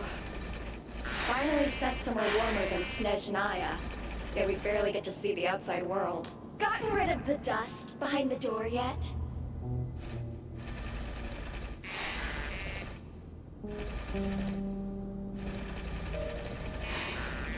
Clean this spot, too. Come on. Where's that bot passage when you need it? There! The terminal's just ahead.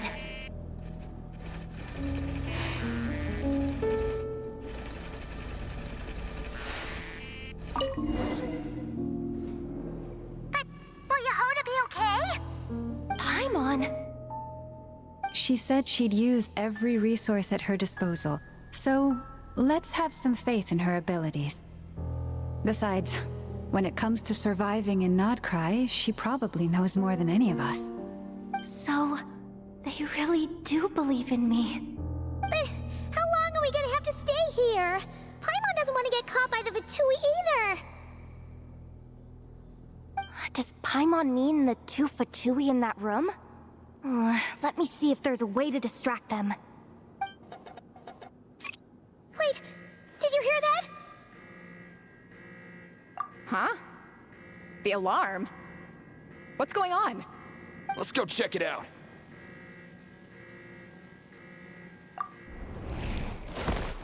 This looks like somewhere important, but there's nothing here. Hey guys! It's me! Jahoda! Are you okay? I'm fine. I managed to swipe a high-level access card and triggered an alarm to draw the guards off. But we don't have much time.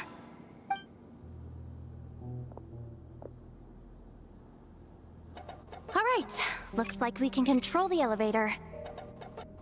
Come on, hop in. Let's take it further down. We should be able to use the terminal to move the drawbridge. Here's the access card.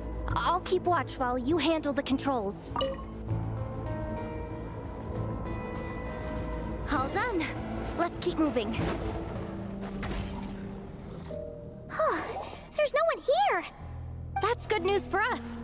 Let's head inside. Looks like a rest area for the Fatui's Oprishniki. Huh?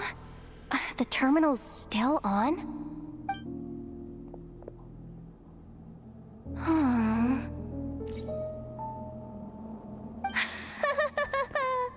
Looks like that good news is now half good news, half bad news. What do you mean? Well, it seems like that alarm I just triggered was so high level that even the guards in the rest area went to investigate. That's the good news, by the way. And what's the bad news? The bad news is that once they realize it was a false alarm, they're bound to circle back and check this floor. And then we're toast. So we've got to move fast here. If you need me to run a quick search, say the word. Good idea. Pulling it right away. Wow. What's with that huge hollow structure down below? That might just be it. Secluded, out of the way. Exactly the sort of place they might be keeping the relic. Analysis of Kuuhenki extracted from the Moon Marrow suggests that its energy core bears some close relation to the power of the former Three Moon Sisters. It is suspected that there is a link between the Frostmoon Scions' hidden relic and the shattered remnants of the Eternal Moon. Come on, none of this is important right now. Just tell us where you hid the darn thing. Access denied. You do not have permission to view this data? Even with a high-level access card? Who does have permission then?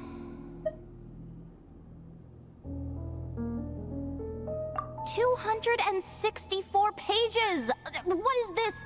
A novel? Can we just skip to the end? I'm flipping through it as we speak. Kuuhenki, a weapon. Seems like the Fatui and Snezhnaya are trying to harness the power of the Light Realm to build some kind of weapon. The target of which is... Seriously? Insufficient clearance? Again? Looks like that's about all our current clearance gives us access to. Based on what we know so far, it seems like the rest must be hidden inside that massive hollow beneath us. I could sense something beneath the water down there. Something unsettling. If they've gotten their hands on the Moon Marrow, odds are it's hidden down there too. And here I thought we were almost done. But nope, we're going deeper and deeper into the danger zone. Chin up, Jahoda. Once this job's done, you're buying yourself the biggest Nod Krai hot dog in town. Deal's a deal. Watch out for that defense bot! It's aiming right at us! You'll have to use Kuuhenki to deflect its attacks back the way they came! Its attacks are getting faster! Almost there. We're almost there!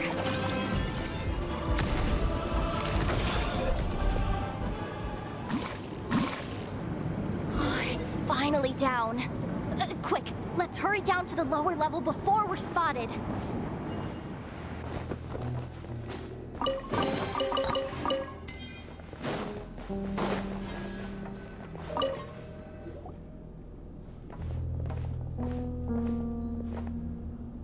That switch looks suspiciously obvious. No way I'm pulling that. But you guys, go ahead. Hey, you spotted it first. Shouldn't you be the one to pull it? Not a chance. I'm just the guide, remember? At most, I'll help you look for an escape route. They don't seriously think pulling this thing's gonna lead to treasure, do they? I'd be amazed if it doesn't set off an alarm. Besides, I didn't even bring my smoke bombs. Which reminds me of the actual second rule of treasure hunting. Better safe than sorry.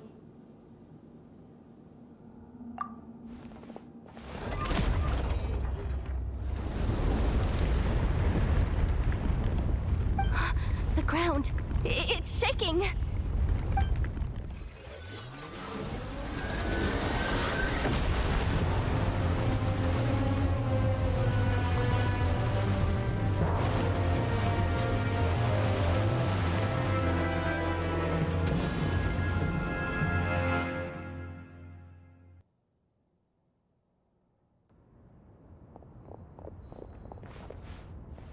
Wait, did the surface of the water open up?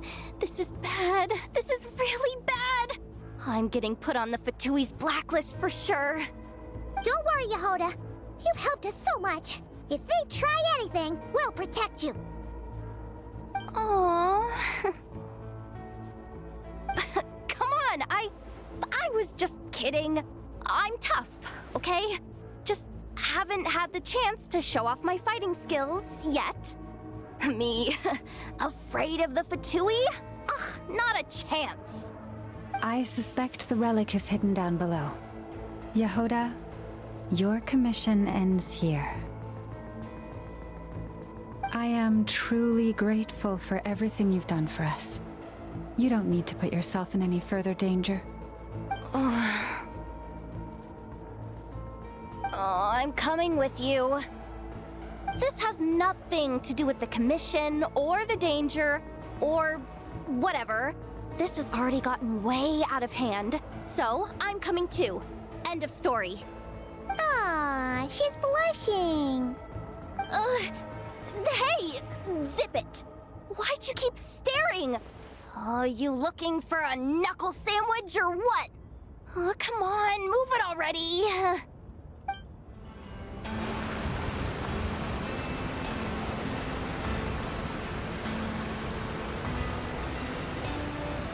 Whew. It's really deep down here. What is this place? We're standing on another fragment of the ancient moon's remnants.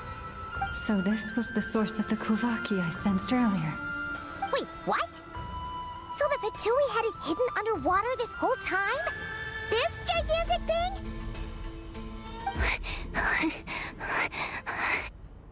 Jahoda, you've been kind of quiet since we got down here. What? Me? Have I? It's nothing. Really. We're doomed. How are we even supposed to get back up from here? Oh, my grappling hook's not nearly long enough.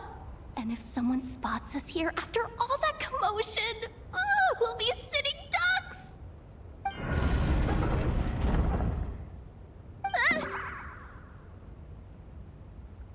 Oh no! That door's opening! Please don't say it's the Fatui! No, please, no! We finally made it here, and we're so close to getting the job done! I didn't risk my neck just to die before I've even had a chance to spend my reward!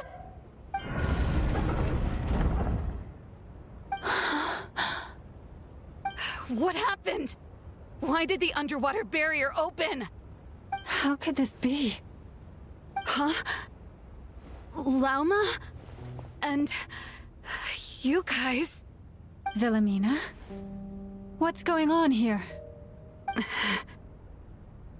Looks like there's no point trying to hide it anymore. What are you talking about? I thought you might come, but I didn't expect to see you here so soon. Forget it. The Moon Marrow isn't here. You Joined the Fatui? Yes. When? The day I could no longer bear to live a lie. At first, the Fatui wouldn't accept me. But then, one of their harbingers noticed me and said she'd give me a chance.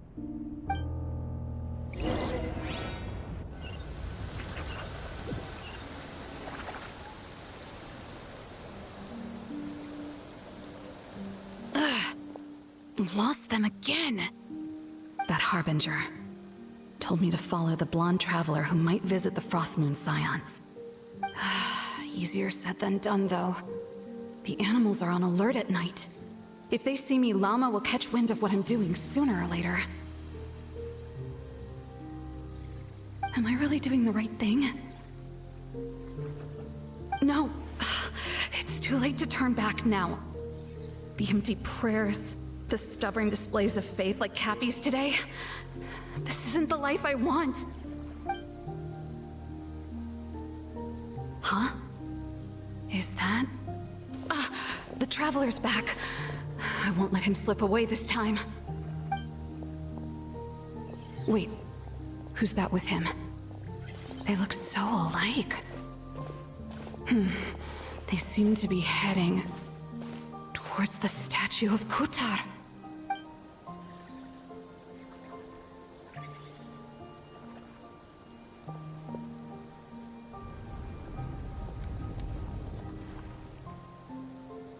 They've opened the secret chamber? But wasn't it meant to be sealed? Wait a second. The Moon Marrow! Surely they're not after the Moon Marrow. I'd better go report this straight to... Hold on. If they do actually make it to the final room, then maybe I'll be able to get my hands on the relic. The one thing the Fatui have been after this whole time. If someone's going to take it, it might as well be me. This could be my ticket to joining them.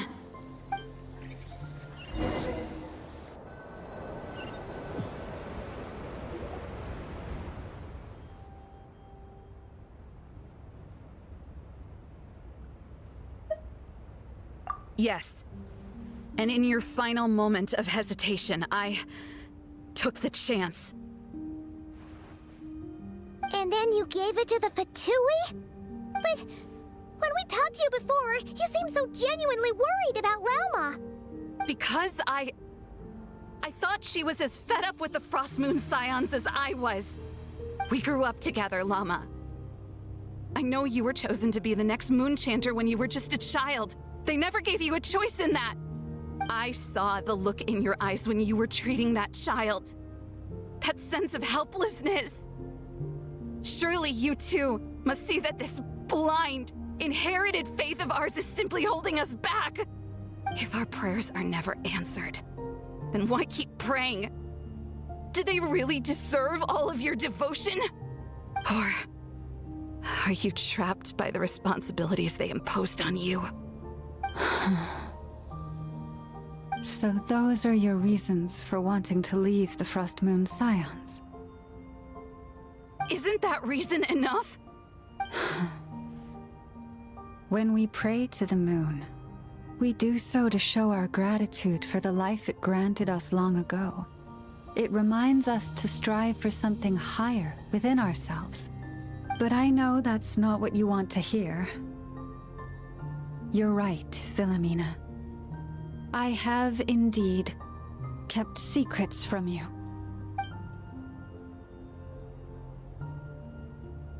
I knew it. You don't want to be the Moonchanter, do you? No, that's not it. I'm talking about the fact that the moon in the sky isn't real. What? You're saying...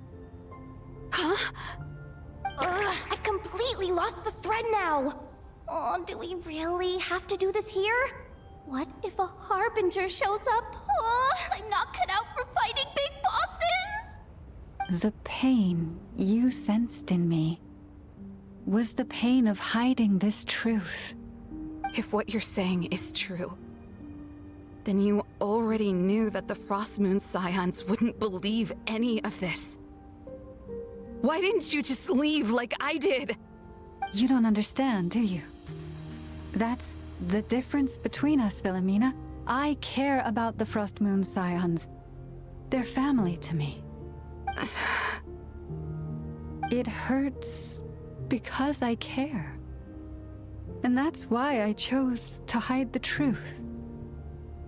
But now I understand that was a mistake. My family deserves to know the truth. I shouldn't have tried to hold it all together with empty prayers. Are you trying to say that I only ever cared about myself? There's nothing wrong with that in itself. No one would have tried to stop you from leaving. But you did not have to stab us in the back like this. We've been spotted! I knew it. I just knew it. Oh, what now? If a Harbinger shows up, I'm out of here. No darned relic is worth dying over. Looks like I misjudged you, Lauma. I didn't think you had it in you to stand up to your fate. Turns out, you are a great Moonchanter after all. But you were right about one thing. I haven't considered Hiisi Island my home for a long time now. Bosses, time to go. I will change the Frostmoon Scions, Vilemina, as soon as the new moon rises. Then I guess I won't be around to see it. Say, Lauma, what happens to those who betray the Frostmoon Scions? May their antlers be shorn with silver blades, and let them be cast into the long night of unknowing.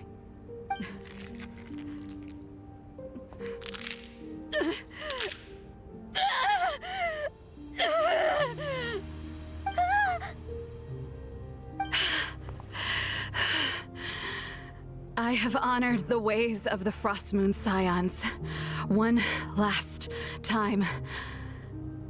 Think of it as a gesture of respect, Lauma. There they are! Lauma? Marionette has the Moon Marrow. She went to Starsand Shoal. Don't flatter yourself now. I'm not trying to atone. I just don't believe you'll actually be able to change them. An alarm coming from the Experimental Design Bureau. Interesting. Hey, wrap things up and get yourselves ready. Looks like we might be having some guests. Yes, my lady. Perfect timing. This job's been boring me to death. Time to test some hypotheses.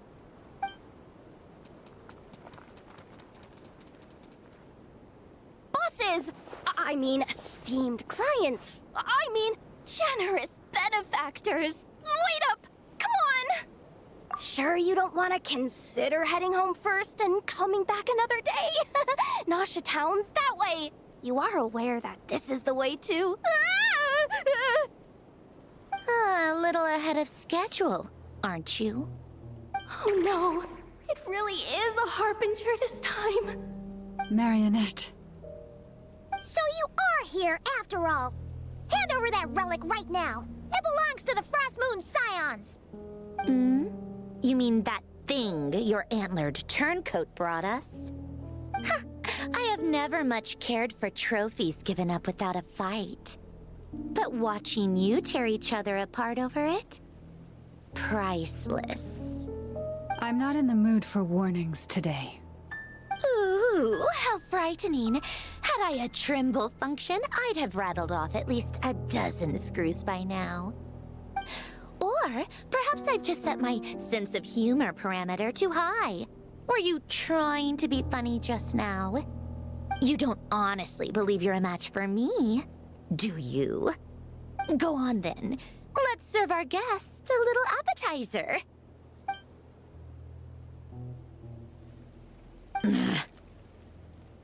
Hey, didn't you hear me? I said let's serve our guests a little... What's going on?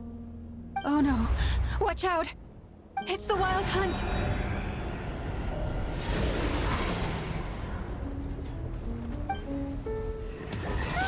These things just keep coming! Isn't there anything we can do? Is that it? Oh, at least that's what the Lightkeeper's handbook says. Careful. It's not over yet.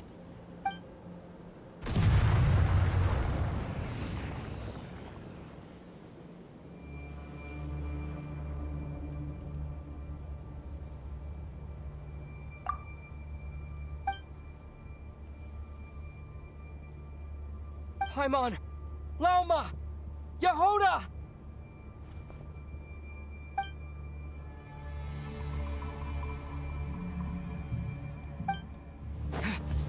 Ether! Wait, what was that?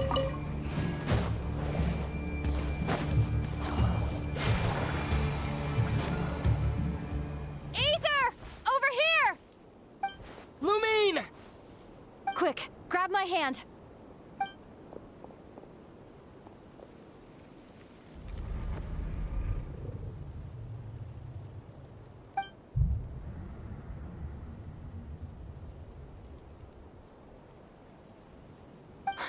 Ether? What's wrong? Why are you here at all, Lumine? What do you mean? If I may be so bold, what does family mean to you? Why were you after the Moon Marrow that night, Lumine? Among those who entered the final chamber, there was either someone with impure intent, or else an abyssal presence. We can talk about that later. Tell me why, Lumine.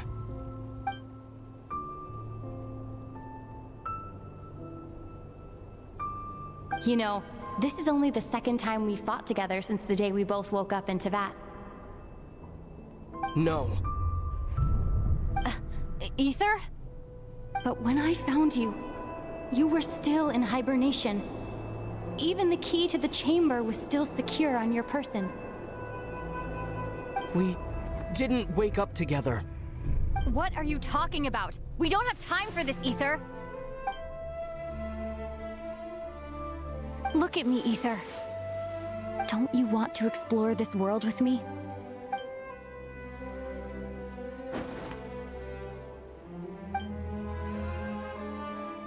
You think I'd lie to my big bro?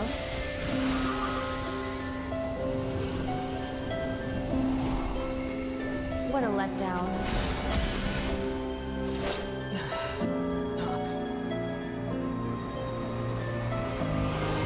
Go get it for me, Ether. It belongs to me. I never believed it. I didn't want to believe it. That strange feeling that something was off. I wanted it to be real so badly, even if it only lasted a moment. But you're not my sister!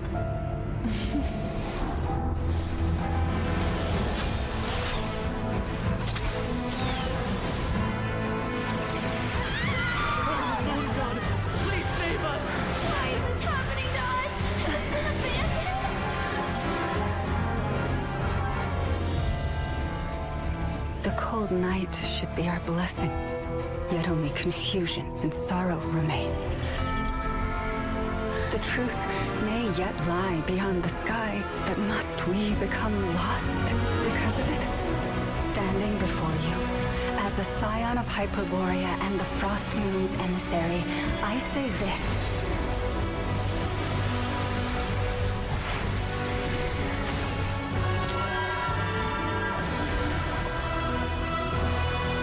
Should the false sky above dim the light of the moon, then from silver blood that flows as rivers, let us weave moonlight anew.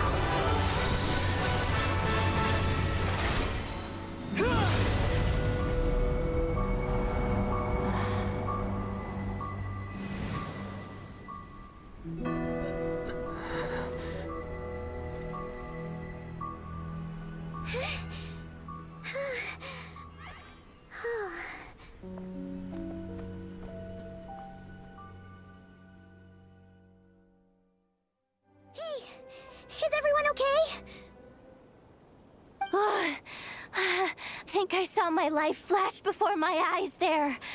Oh, good thing Lauma was there to save the day. Are you all right, Traveler?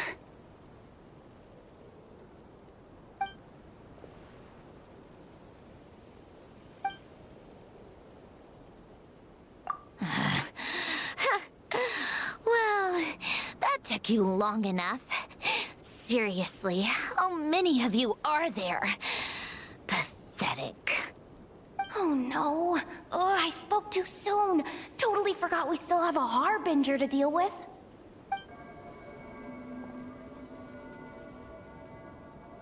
Hey, is that the Moon Marrow? It was hidden inside that big robot of hers all along.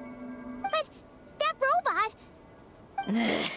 That's Polonia to you, not just some robot. Take it and get lost. Huh? You're just giving it to us? Well, I wasn't the one who put out the order to find this thing in the first place. So if someone wants it, they can help themselves. Maybe even choke on it. See if I care.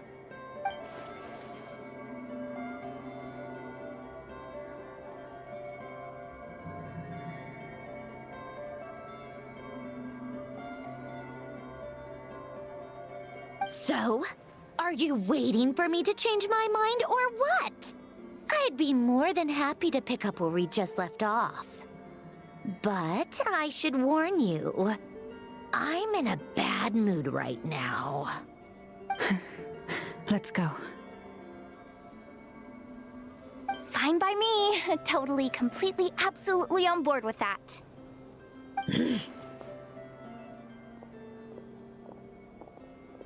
It's finally over. If that doesn't make the most thrilling commission of the year, I don't know what will. Looks like the Fatui are all gone now. Lauma?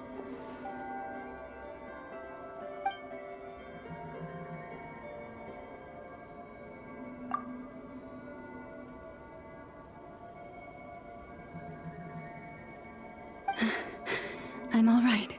It's just been so long since I truly felt the power of the moon.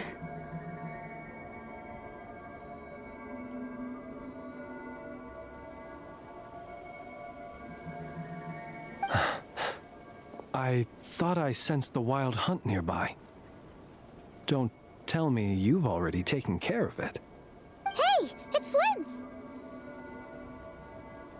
Hey, he's that Ratnik. Unless I am mistaken, you are the Moonchanter of the Frostmoon Scions, are you not?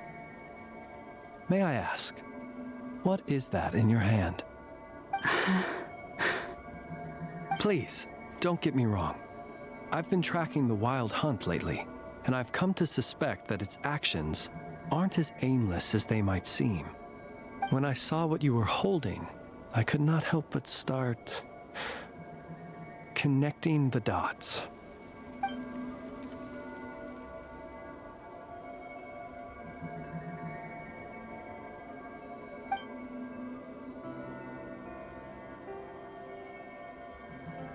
You better be extra careful, Flint. It seems like the Wild Hunt is capable of impersonating people now. Oh, is that so? Funny that. I just showed up completely out of the blue, yet you seem to have no problems trusting me. I apologize. I shouldn't be making jokes like that right now. Anyway, I understand. Thank you for the tip-off. It seems that the wild hunt has somehow changed in nature. I'll have to report this to HQ right away. For now, let us part ways here.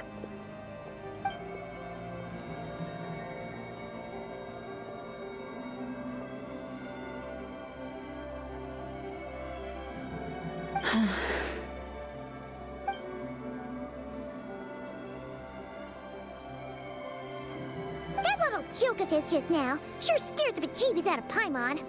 Are all the Red Nikki and Nod Krai like that?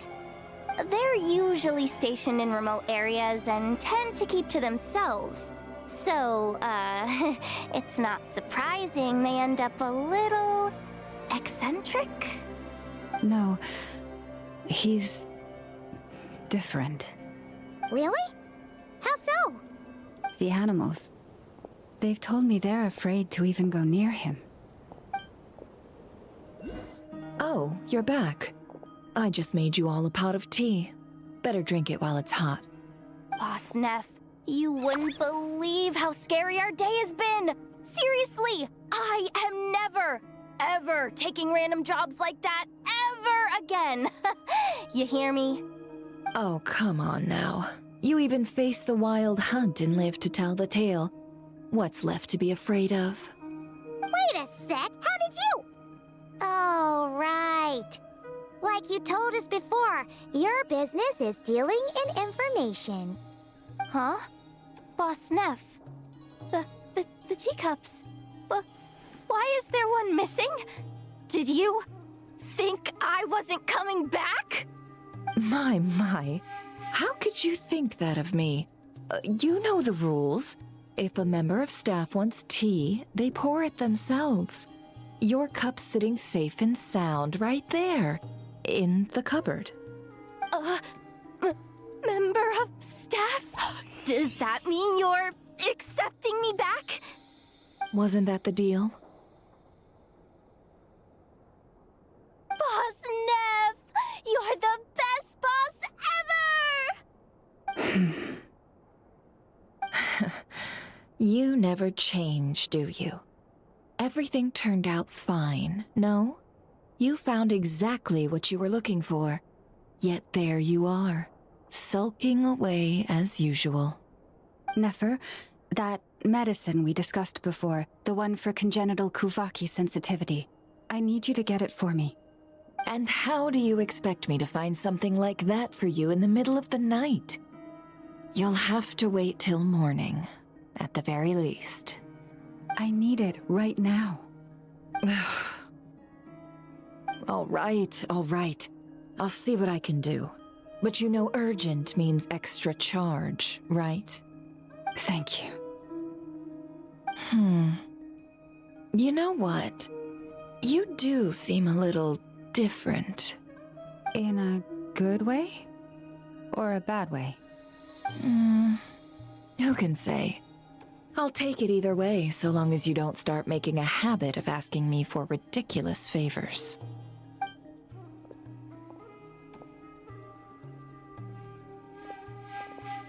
Traveler, Paimon, a lot has happened these past few days.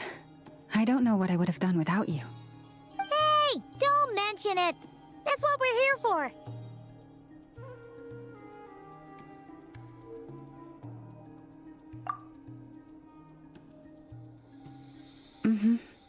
You're right. And tonight, I'm planning on telling them everything. Tonight? Isn't it a bit late already? The moon shines brightly this night. What better time for the Frostmoon Scions to usher in a new dawn for truth? Thank you for your kind words. But before I do, there's one more thing we need to deal with. Oh yeah! Now that we have the Moon Marrow... You'll have to forgive me. I used too much of my strength in the battle earlier. I fear I won't be able to help you uncover the truth of the past. Not right away, at least. That's fine. We're gonna be in Nod Krai for a while anyway, so there's no rush, right?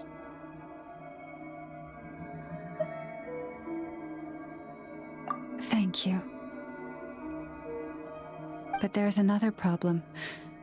How to keep the Moon Marrow safe now? Huh? Can't we just return it to your secret chamber? The seal has been broken. Even if it were restored, now that the Wild Hunt has gotten in once, there's no guarantee that it won't happen again. Oh, right. Yeah, that makes sense. Back when the Frostmoon Scions' bloodline still ran strong, in special circumstances, a Moonchanter could act as a vessel, safeguarding the relic within their own body. But it is a grueling trial of will and endurance. The Moonchanter who did this only lasted 2 days. As for me, I might be able to last 5, at most. Hold on. You'd be using your body as a vessel? Yes. You can think of it like dropping a red-hot ball of iron into a bucket of water.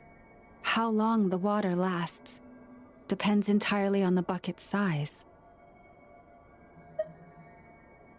Pardon? Hey! That's not a bad idea! You've always held up pretty well against the abyss. Surely the Moon Marrow can't be any more dangerous than that. It's not at all that I don't trust you, but it's too risky. But we're out of options, aren't we? Might as well give it a shot.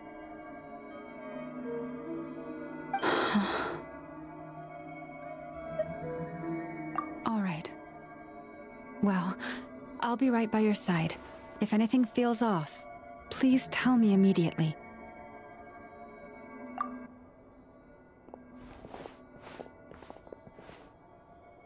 Here, hold it in your hands.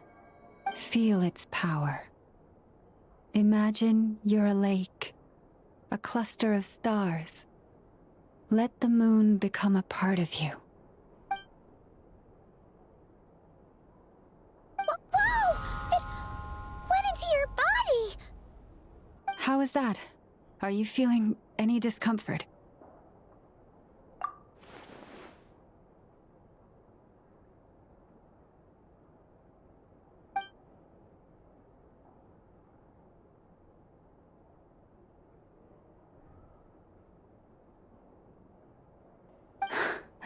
Astonishing. Not even the slightest hint of lingering fluctuations. It's as if all that power just sank to the bottom of the ocean. Well, looks like we won't have to worry about the Wild Hunt catching its scent now. Phew! Paimon knew you have special abilities, but still, you never fail to amaze. Hmm? Did I miss something just now? Yes, and it was nothing short of a miracle. Not something I'd be interested in then. Anyway, here's the medicine you asked for. This is all I've got for today. I'll have someone send the rest over when we have it. Thank you, Nefer. I really appreciate everything you've done for me. Please stop being so nauseatingly friendly. It's creeping me out. So, what exactly did you all go through during that Wild Hunt attack? I'd prefer to hear it straight from you.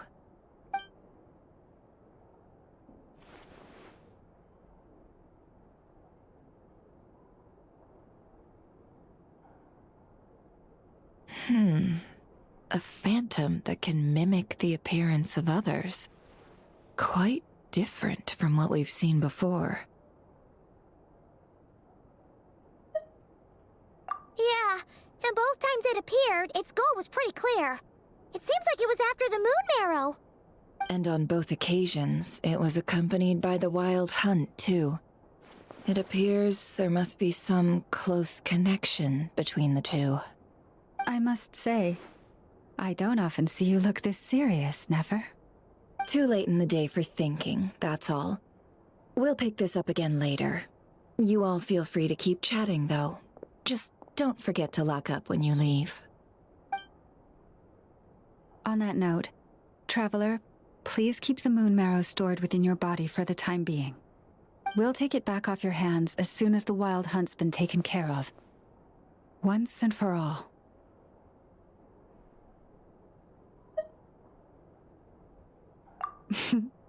Now that's what I'd call a joke. Anyway, if the two of you will excuse me, I'm heading back to Hiisi Island now. It's time I came clean with the Frostmoon Scions. Hey, we're coming with you! Though, guess we won't be able to do much more than cheer you on from the sidelines. That alone means more to me than you could ever know.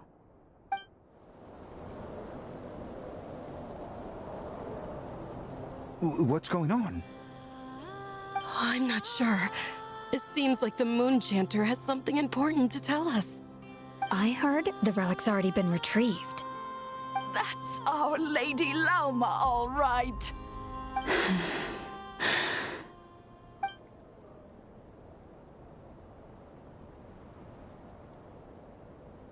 Noble scions of the Frost Moon, my kin beneath the moonlight, I hereby declare the truth to you. Long have our ancestors looked up to the Frost Moon, guided by her serene light. Yet now, she lies hidden beyond the limits of the sky. And so, Lauma began to reveal to the Frostmoon Scions a truth long hidden within her heart. A story of a false moon and the death of gods. Kuutar was indeed born of the moon. But that does not give us the right to reap without sowing, nor clothe ourselves without the toil of weaving. As she spoke, some who listened were stunned into disbelief, while others seemed to awaken as if from a dream. From this day forth, the road shall be paved with truth, and we shall pave it ourselves.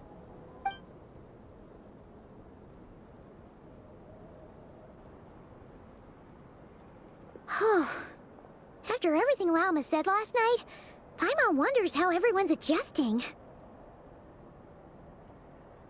Still, judging by their reactions at the time, it didn't seem as intense as Paimon might have imagined. Says a lot about how much trust she commands, huh? Hey look! It's Lauma! Welcome, both of you.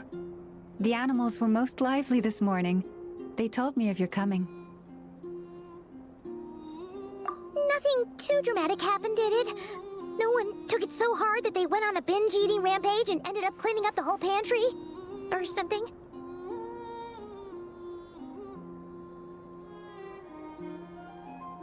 Hey! Paimon's just trying to lighten the mood. Thank you for your concern. Change doesn't happen overnight, and new ideas need time to take root. But nothing as extreme as that has happened, no. Although...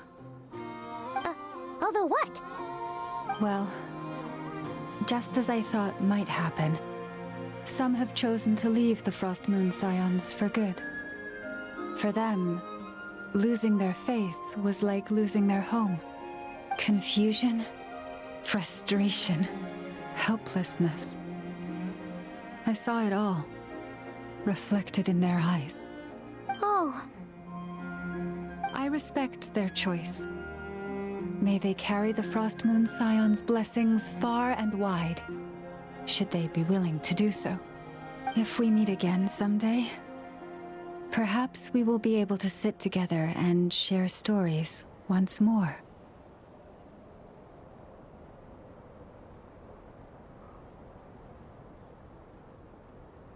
Others sought me out afterward, though, and thanked me profusely for sharing the truth with our people.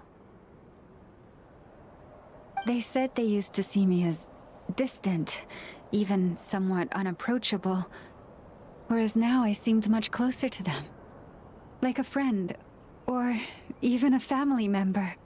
Sounds like a win overall! Paimon thinks you did the right thing, Lauma! Thank you. Though, I wanted to ask, do I really come across as distant? Well, maybe just a little.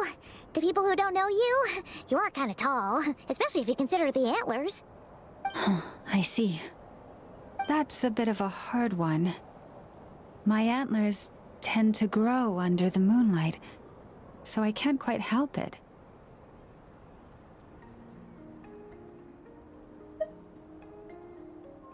It brings me comfort to hear you say that.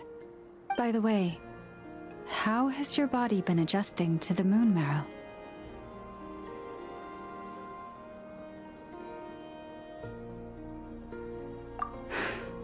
I'm glad to hear it. I've also suggested to Nefer that we meet within the next few days. We need to figure out how to counter this new manifestation of the Wild Hunt. But for now, let's just relax. I want to enjoy this feeling a little longer of finally living on the bright side of the moon.